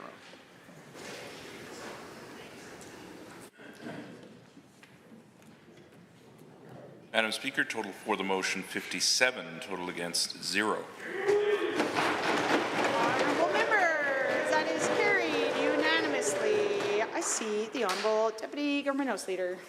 Thank you very much, Madam Speaker. I rise to request the unanimous consent of the Assembly to waive Standing Order 8, subsection 1, in order to proceed with the consideration of government business for the remainder of the afternoon sitting. Honourable members, a unanimous unanimous request has been made. I will ask one question only. Is anyone opposed to granting unanimous consent? Please say so now. Unanimous consent is granted. Under Government Bills and Orders for Second Reading, Bill 38, Red Tape Reduction Statutes Amendment Act 2025, debate adjourned. The Honourable Member Hoffman speaking. The Honourable Member for Edmonton Glenora. Thank you very much, Madam Speaker, and for everyone who's waited with bated breath since March 13th, when I gave the first half of the speech. Let me tell you what happened to Tory. And again, just for context, this is in response to what the government's calling a Red Tape Reduction Act, but in fact is an act to take away accountability for the government when young people die who've been in their care.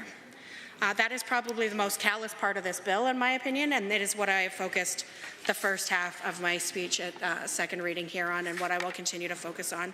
And the specific case I'm referring to, her name, according to the publication, which I imagine is a name changed for her identity to be protected, is Tory.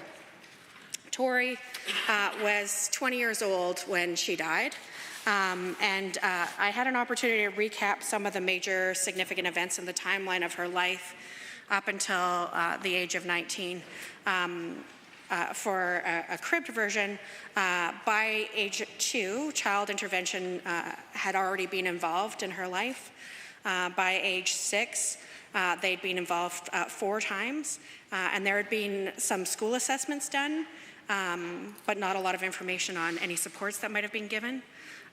Child intervention was involved another 5 times between the ages of 7 and 9.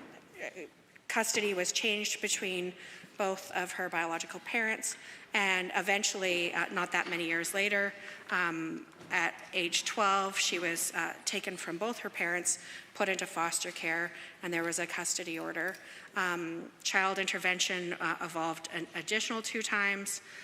She had, at that point, some individual program plans at school, and then was apprehended at 13 and separated from her siblings and put into foster care. Then there was a permanent guardianship order, psychiatric supports already in place by the time she was at 13 years old, but so was her path to addiction and heavy use of substances which is ultimately why she died at just the age of 20. She was poisoned with fentanyl and methamphetamines. Between 13 and that point, though, lived in group care, kinship care, and was hospitalized under the Mental Health Act at only 14 years of age. Just absolutely heartbreaking seeing how time and time again the system touched and failed, intervened and failed, apprehended and failed. And when she was 17, she was at 16 already independently living and trying to establish a relationship with her parents, but was later evicted from her housing as an independent living placement. At 17, living in a youth shelter, and then independent living again, and evicted yet again, and substance use continued. I think the last 2 years of her life deserve extra focus and attention for our considerations here today. She did reach out and try to get into detox when she found out she was pregnant. She talked to the admissions person about the fact that she was using cannabis daily and methamphetamine 2 to 3 times a week is what the documentation shows. And she tried to get into voluntary detox treatment and was not admitted. This is somebody who wanted help, and she wanted to have a healthy pregnancy. She wanted to support her child, and the system wasn't there for her. Her child was taken from her. That was at 19. And then at 20, she did, just 2 weeks before she died, get opioid virtual dependency treatment. So she was able to have Suboxone. But clearly that was not enough, Mr. Speaker, because just 2 weeks later she was found on the street, unresponsive, of a toxic drug supply poisoning. The reason why I want to share about Tori in this place is because the legislation that exists, we know these stories. And we in this place are representatives through our representative democracy of her family. She was under the care of the province, and we were her guardians, and we failed her. And any parent who loses a child wants to make sure that that never happens again in their family or to any other family. And the way the legislation's written today is that we have a responsibility to have these stories investigated, told, and for us as the legislators and for us as the guardians to reflect on where we failed her and what we can do to make sure that Tori and other kids like Tori can live a happy, full, and long life. We've already taken out benchmarks in the Ministry of Health for things like reporting in the annual reports on life expectancy for First Nations, Métis, and Inuit people. Tori was Métis. We've already taken out the benchmark that used to be reported publicly in the annual reports on infant mortality rates. Now, they are on a website 2 years old that you can go to and look through them. 2 years old, not timely. Taking away this measure of the OCYA to be able to report publicly on these young people's lives when they die within having been in care so recently is a bare minimum that we owe to these children, to these young people, and to the families that are grieving their loss. And to put in something that we call red tape reduction, the silencing of these stories of these young people is beyond the pale of what I expected for us to consider in this place when we came in here to debate bills. I thought maybe this session we'd talk about things that would make life more affordable. I thought maybe we could talk about what we were going to do in Alberta, since the government seems to refuse to move ahead on the pharmaceutical initiatives that are being proposed at the federal level, and that BC, PEI, and I forget the third province have already signed on to, Manitoba. I thought that we might find ways that we could talk about what we would do to catch up on the infrastructure deficit, to talk about how we were going to stand up for Alberta and Canadian companies, that we were going to focus on making sure that we have healthcare expanded so that people anywhere in this province can have access to great family care, a primary care network, a family doctor, a nurse practitioner. Almost 1 million Albertans don't have those things right now. And instead, what we get from the government is a bill to take away the truth in telling these stories about people like Tory. I doubt anyone in this chamber ran for election in the last term wanting to reduce the accountability and the work that we're doing around what should be efforts to reconcile the dark parts of our history with the policies that we create moving forward. This bill is completely wrong-headed. It is cold, it is callous, it is uncaring, and Tory deserves better, and so do all of us. Member for Leduc-Beaumont has risen to speak. Well, thank you, Mr. Speaker. I'm happy to stand today and speak in favor of this piece of legislation, a piece of legislation that will make a difference in the lives of everyday Albertans. Bill 38, which is focused on reducing red tape. That's not just a policy, it's a promise, Mr. Speaker, a promise to make life easier for our businesses, our families, and our communities. So, Mr. Speaker, I hear from my constituents all the time, firsthand, about how overwhelming it can be to navigate a maze of rules and regulations. Whether you're a business owner trying to grow your company, a student trying to get through school, or a family trying to make the most of your resources, unnecessary barriers that come with red tape can be frustrating and disheartening. My constituency of Leduc-Beaumont is filled with businesses, both big and small, who often have to jump through the hoops of red tape. This is really disheartening. Leduc-Beaumont's home to so many great businesses. Of course, we have the Nisku Business Park, as well as the Leduc Business Park. And it's really frustrating when business owners, they'll come in and talk to me and they'll be frustrated that there's so much red tape that they need to work through. And all they want to do is contribute to our local economy, but to the economy of Alberta as well.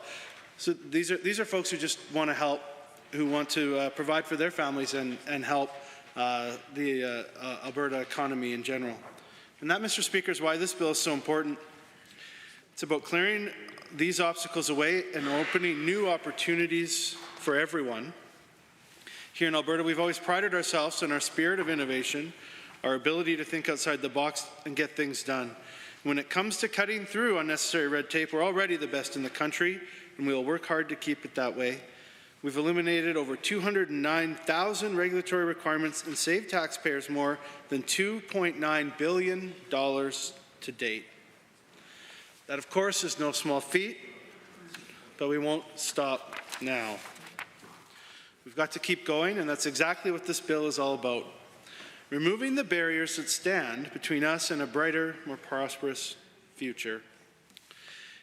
It isn't just about making things easier for businesses, Mr. Speaker. It's about making things better for all of us. Let's take, for example, the amendments to the Post-Secondary Learning Act. We all know how important student associations are to the culture of our universities and colleges.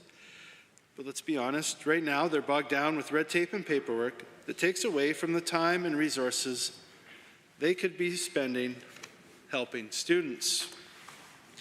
These changes will simplify the way student associations operate, making it easier for them to focus on what really matters, representing students and creating a positive campus environment. Mr. Speaker, let's talk about the Skilled Trades and Apprenticeship Education Act. As a province, we rely on the hard work and dedication of our skilled tradespeople. In fact, I was happy to tour the NAIT campus recently and was very excited to hear about their plans for improving our supply of trade skilled people in the future. We know in the coming years that developing our skilled trades labor force is going to be an extremely important priority for our government to keep our economy going. The reality is, Mr. Speaker, we need more young Albertans to enter the trades. and we need to make sure that they have the best training and support available. By clarifying the responsibilities of trade unions and employers in this bill, we're making it easier for apprentices to access training and ensuring they get the hands-on experience they need to build their careers and, of course, support our economy. These changes will help confirm that Alberta's skilled trades workforce remains second to none and will help us address potential future skilled labor shortages.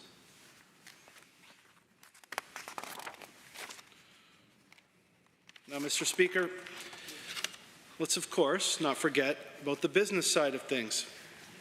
As a province, we want to make it easier for businesses to grow, create jobs, and contribute to our economy. Our Conservative government understands how important this is. Economic growth needs to be created by the businesses in our community. Only by doing this will we ensure our economic future. As an example, Mr. Speaker, the repeal of the Energy Diversification Act is a decision that will clear up confusion for businesses in the energy sector. By removing legislation that's no longer relevant, we can focus on the programs and initiatives that actually make a difference, allowing businesses to thrive without unnecessary distractions. And Mr. Speaker, I'd like to talk about the Boundary Surveys Act. We all know how important it is to have clear and accurate property boundaries, whether we're talking about land ownership or resource development. The proposed amendments in this bill will make it easier to make minor adjustments to the Alberta-BC border without the need for expensive and time-consuming referendums. These changes protect Alberta's sovereignty and property rights while ensuring our borders are precise and up to date. Finally, Mr. Speaker, we come to the practical changes that will benefit all of us in our day-to-day lives. The amendments to the Residential Tenancies Act will make it easier for landlords and tenants to communicate, making the process of serving documents like rent increases faster and more efficient. These changes just aren't about convenience. They're about confirming that both parties can resolve issues in a way that's clear, fair, and effective. So, Mr. Speaker, when I think about the people who will benefit from this bill, the small business owners working hard to grow their companies, the students striving to make a better future for themselves, the skilled tradespeople building our homes and infrastructure, the families who rely on the services that keep them safe and supported, it really hits home. This bill is about making life easier, removing barriers, and opening up opportunities. It's about making sure that everyone, no matter their background or where they're from, has the chance to succeed. It's always been a staple of Alberta, laying the economic conditions to make it easier to succeed. As a proud Albertan, I know that we're stronger when we work together. And when we make it easier for people to achieve their dreams, when we remove the unnecessary obstacles in their way. That's when we'll see the real power of our province unleashed. So, Mr. Speaker, today I stand in support of Bill 38 because I believe in Alberta's potential. I believe in the people who make this province what it is, and I believe that by reducing red tape, we can create a future where businesses thrive, families prosper, and every Albertan has the chance to succeed. So, Mr. Speaker, I would encourage all members of the Chamber to vote in support of Bill 38. Thank you. Any others wishing to speak? I would recognize the member from Edmonton Decore. Thank you, Mr. Speaker. I rise to speak to Bill 38. It's a red tape reduction, but reading through the bill, I find it like it is kind of reducing the red flags that we get when young Albertans are going through difficulties, because it reduces the transparency aspect and the frequency of reporting. Youth aged 18 to 25 to 24, especially those who grow up in government care, Mr. Speaker, still need our support. Just because a young person turns 18 doesn't mean they suddenly can navigate and they have the tools to navigate to adulthood on their own. In fact, these years are often the most vulnerable and uncertain, especially for those who haven't had stable homes, consistent support, or access to mental health and addiction services. Instead of pulling back, we should be doubling our commitment to these young people. The advocate for children and youth should be strong. It should be an independent voice, and it should not be the one that is to be scaled back. So Bill 38 proposes changes to 7 different acts across 5 ministries. While some of these changes are minor and could be seen as a red tape reduction, the most alarming amendments buried in this bill are those to the Child and Youth Advocate Act. These changes weaken oversight. These changes reduce transparency when it comes to lives and deaths of vulnerable young people. So the key concerns under this legislation, Mr. Speaker, is the advocate will no longer be required to report or investigate deaths of youth aged 20 and older.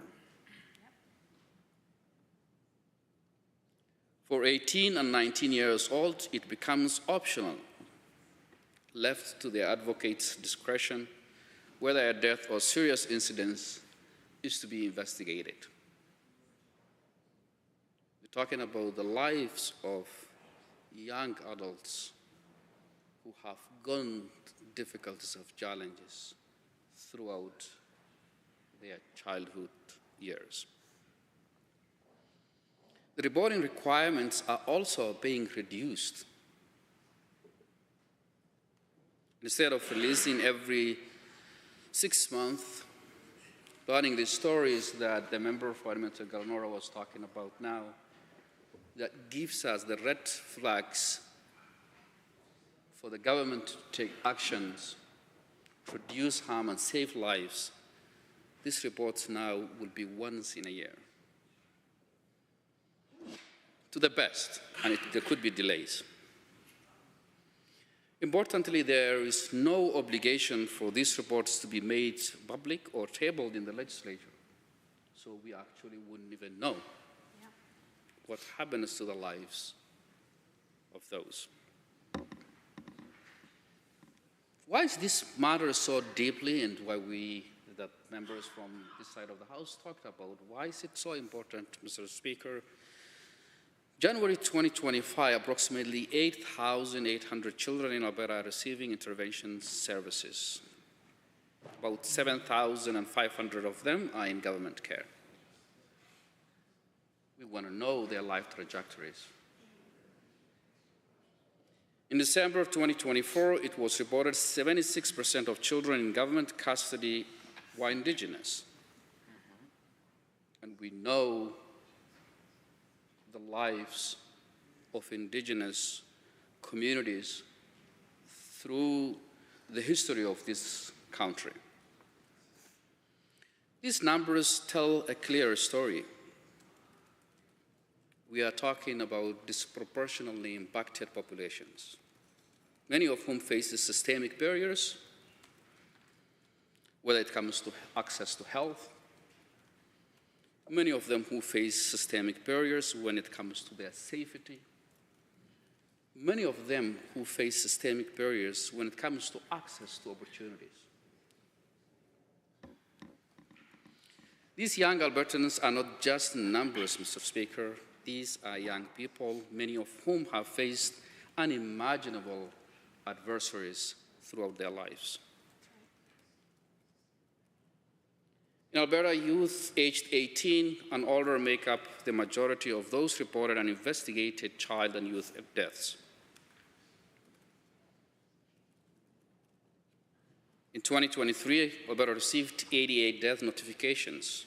In 2024, the total numbers were 83, and nearly 47% involved youth 18 or older. And those are the ones that will not be investigated, will not be reported, will not be tabled, will not be available for Albertans. These youth are deeply impacted by the youth child welfare system, even after the age out of care. Their stories deserve to be acknowledged, as the member for Edmonton, Glenora, had highlighted just a few minutes ago. Their stories to be learned from so that we can prevent future deaths. Those stories should not be reduced. Those stories should not be once in a year, optionally.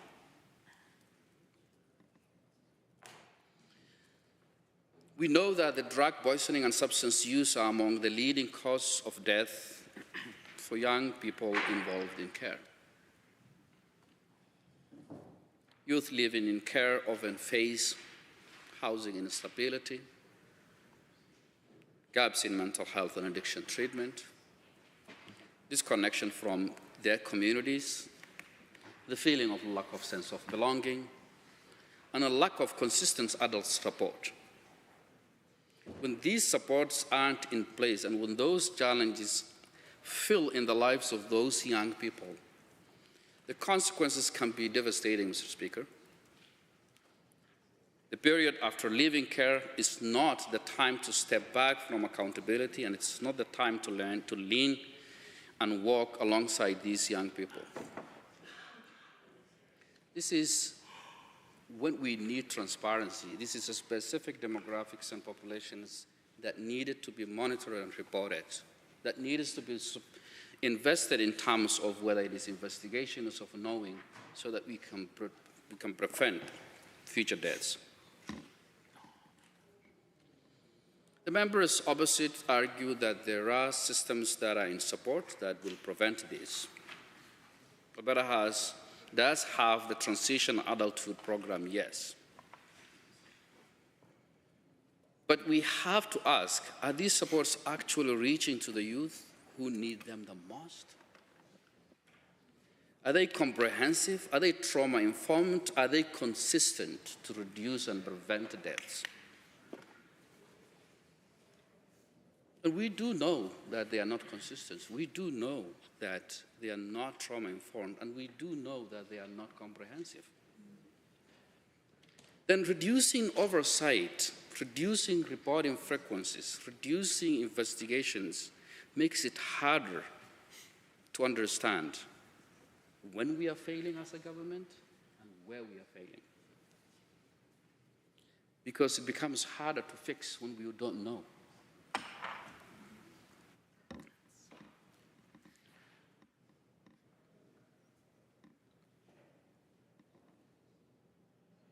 Speaker, we owe these young Albertans better. Yeah. These young people are not just statistics. They are sons, they are daughters, they are friends, they are siblings, they are classmates. And more importantly, they are Albertans. They have survived so much. Many have lived through trauma, loss, instability, discrimination, lack of belonging, isolation. When they ask for help or when their lives end in tragedy, We owe them the dignity of being seen. Reducing oversight silences these stories. Reducing transparency and more frequent reporting makes it harder to learn from preventable deaths. Mr. Speaker, we do need a strong system of care. We do need more timely support. We do need more transparency, not less. Thank you, Mr. Speaker. Are there any others wishing to speak? A member for Lethbridge West has risen.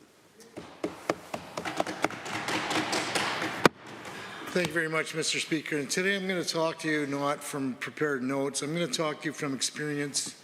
The first 13 years of my career as a 40-year human services professional were spent in the child welfare system, first as a frontline child and youth care worker in group homes, in receiving assessment facilities, and in locked assessment facilities.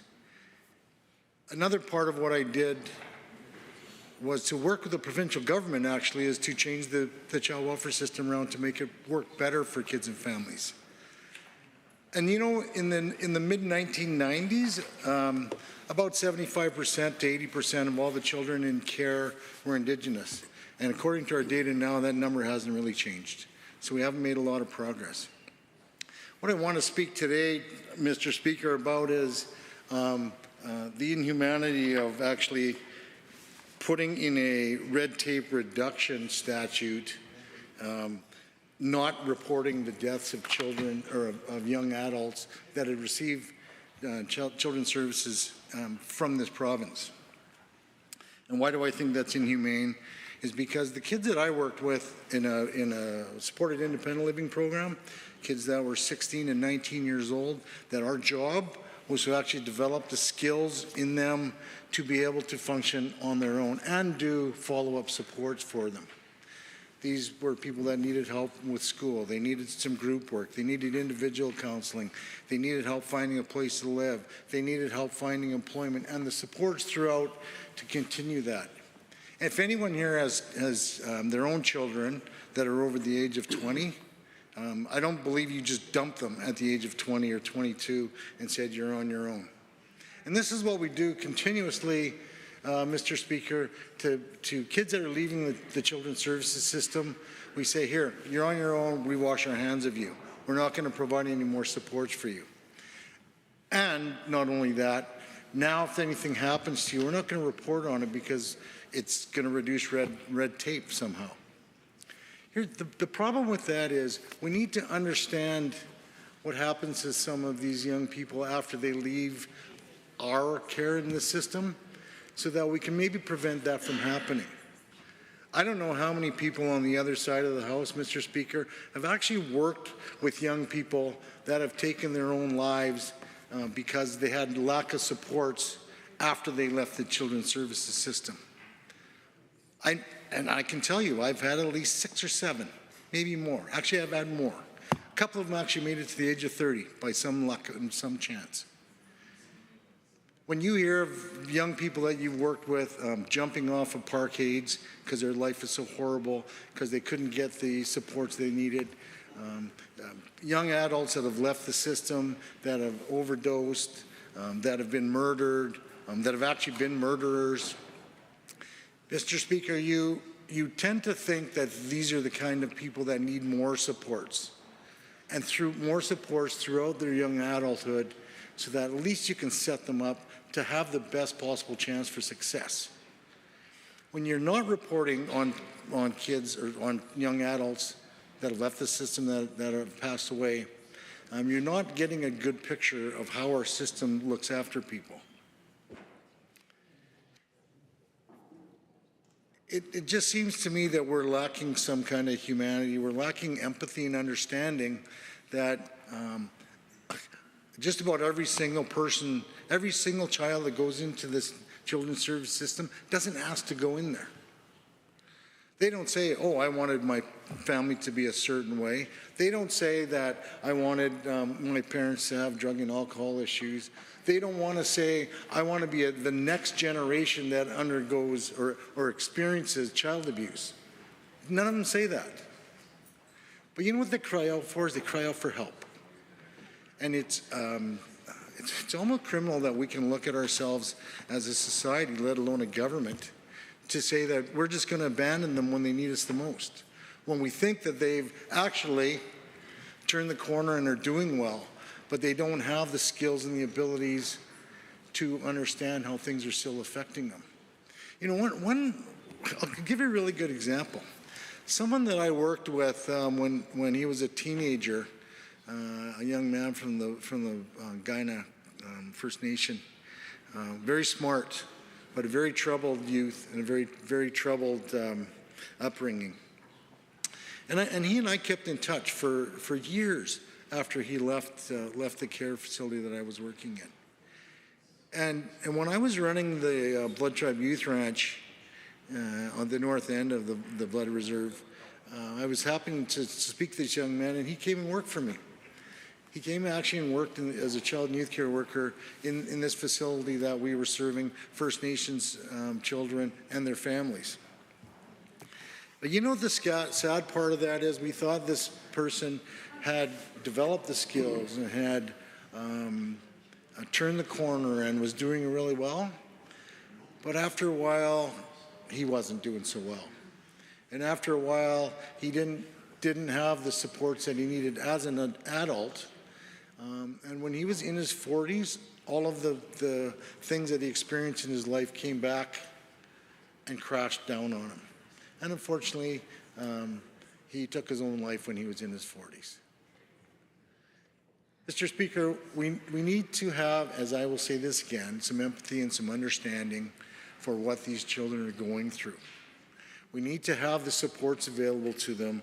And something like this, all it says is that we don't care. We don't care what happens to you after you leave this child welfare system. It doesn't matter to us as a society that we're not going to care what happens to you, and we're just going to let what happens happens. And we're not going to make any changes to actually try to help. And I think that's the biggest problem that I have with this amendment. And I think the Minister of Child and Family Services needs to look at this really again, and to not implement this amendment to this act, and look at some ways you can change the Child and Family Services Act or the Child Support Act or whatever's under the Minister's jurisdiction in order to help these children and families to not just survive but to thrive and to make a difference in their lives. Sticking them in a red tape reduction amendment, it's inhumane, and quite frankly, Mr. Speaker, it's kind of disgusting. Thank you. The member for Calgary-Klein. Thank you, Mr. Speaker. I rise to speak today about the grave concerns I have with Bill 38, Red Tape Reduction Statutes Amendment Act. Specifically, I will also be speaking to the impacts it has on the reporting of the deaths of kids in care who've recently been in care. And I just want, Mr. Speaker, to commend all of my colleagues here for humanizing this discussion and for also pointing out the callousness that is required to include the reporting of the deaths of kids in care into a Red Tape Reduction Act. It's especially ironic to me that we just finished hearing debate on the Office of the Child and Youth Advocate, and a member on the other side referred to the UN Convention on the Rights of the Child, when this government is casually steamrolling those rights as well as the stories of those children in this bill. I've heard many members on the side opposite to wax poetic on the sanctity of life. And yet here we are talking about legislation that will obscure the deaths of youth our government has sworn to become the guardian for. To speak to the amendments in this bill and to specify what they are, the legislation stops reporting on youth deaths at the age of 20 plus, and the reporting or investigating of 18 or 19-year-olds deaths or serious incidents are now would now be at the discretion of the advocate if this were to pass. It also changes reporting times from every 6 months to once a year. And in addition to this, the report doesn't need to be made public, and it doesn't need to be tabled in the legislature. One of the mechanisms that we have for accountability in this House. So let me just state this specifically. Not only does this bill obscure the data, it specifically prevents its collection and removes the accountability of publicly reporting it. And by extension, it allows this government to abdicate responsibility for those kids and for their lives. If no evidence of the problem exists, I'm not sure how this government proposes to address it.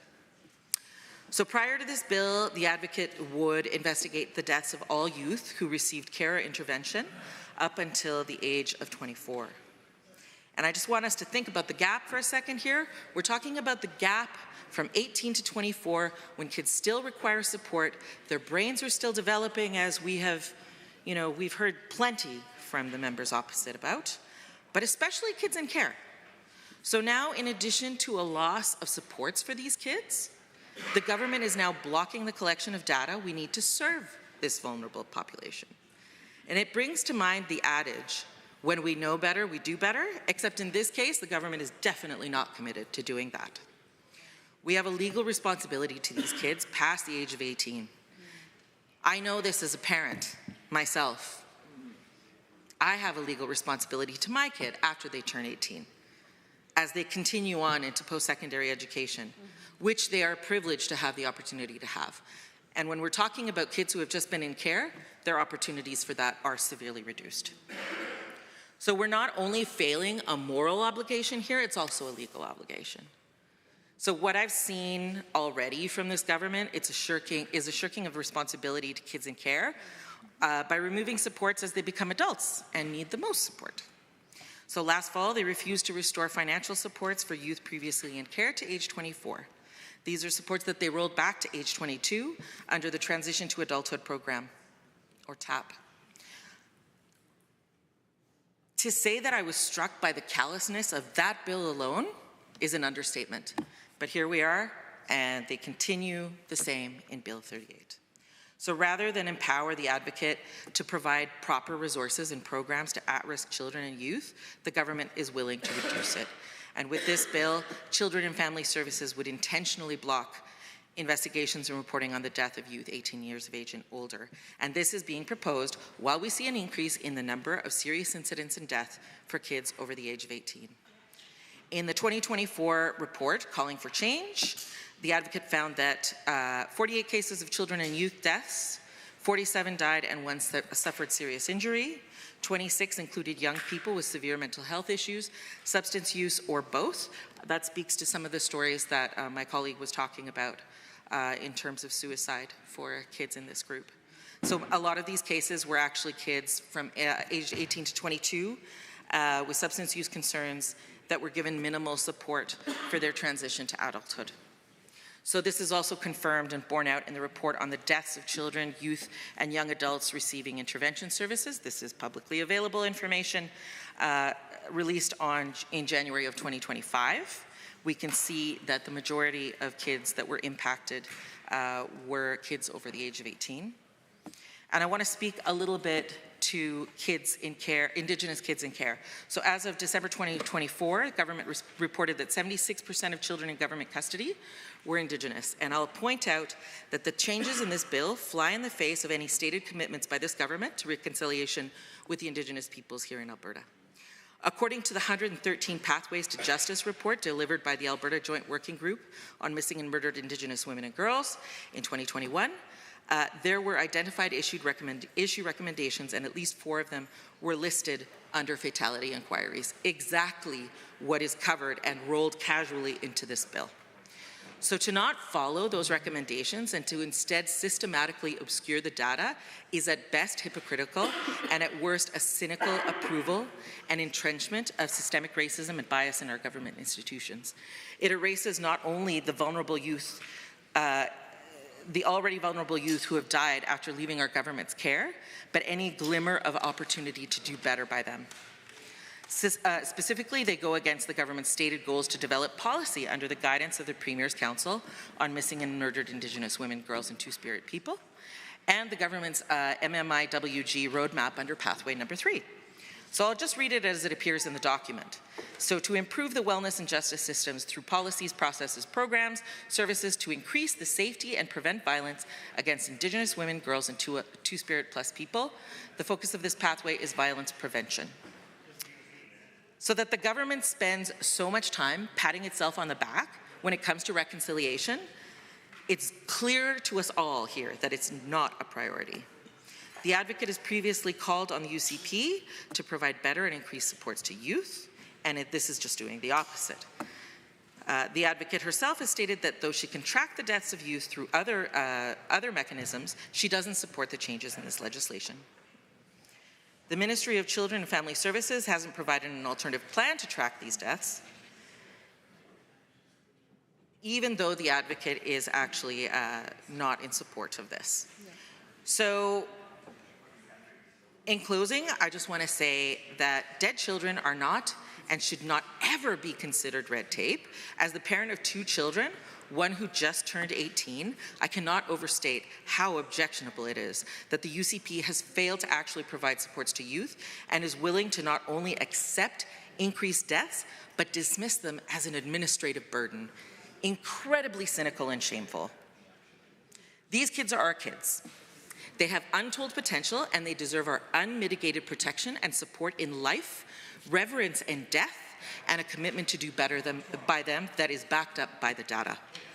By rolling the collection of critical data on the deaths of kids in care into a red tape bill, this government is effectively dehumanizing the kids it has sworn a responsibility to. It is shameful, and if they insist on including this as part of their bill, I urge all members to vote against it. Any others wishing to speak? The member for Calgary Buffalo has risen. I just have a minute or two, and perhaps I'll be able to carry this 3. Thank you very much, Mr. Speaker. I'll be able to carry this on when we reconvene later. Just want to agree with my colleagues that the challenges that this bill presents are not ones that we can support. It does not address the important things of reducing red tape, particularly in the whole area of the Office of the Children and Youth Advocate. My colleagues were eloquent in their concerns. Don't see why this is called red tape when you're talking about young people and their needs and the number of challenges that office faces already with the reduction in its budget, with the huge number of investigations that are required there. My colleagues have talked about some other areas that perhaps make sense with this bill, but that one does not make any sense at all. And just wish the Speaker or the mover of this Red Tape Reduction Statutes Amendment Act would remove that wholesale, because that's not red tape. Caring for young people in the care of the government should not ever be seen as red tape. The parts that make some sense, I guess, one part that makes sense is the Residential Tenancy Act, and that's just updating some processes that occur now that weren't contemplated or put in place when that act was originally put in place. So that's the one piece of the 6 or 7 pieces of this bill that I can support, but overall I would oppose all of it, and my colleagues and I will do that as well. The the other person who has big concerns about this part of the bill is the advocate, Terry Pelton. Honourable members, the time is now 6 p.m. and the Assembly stands adjourned until 7:30 this evening.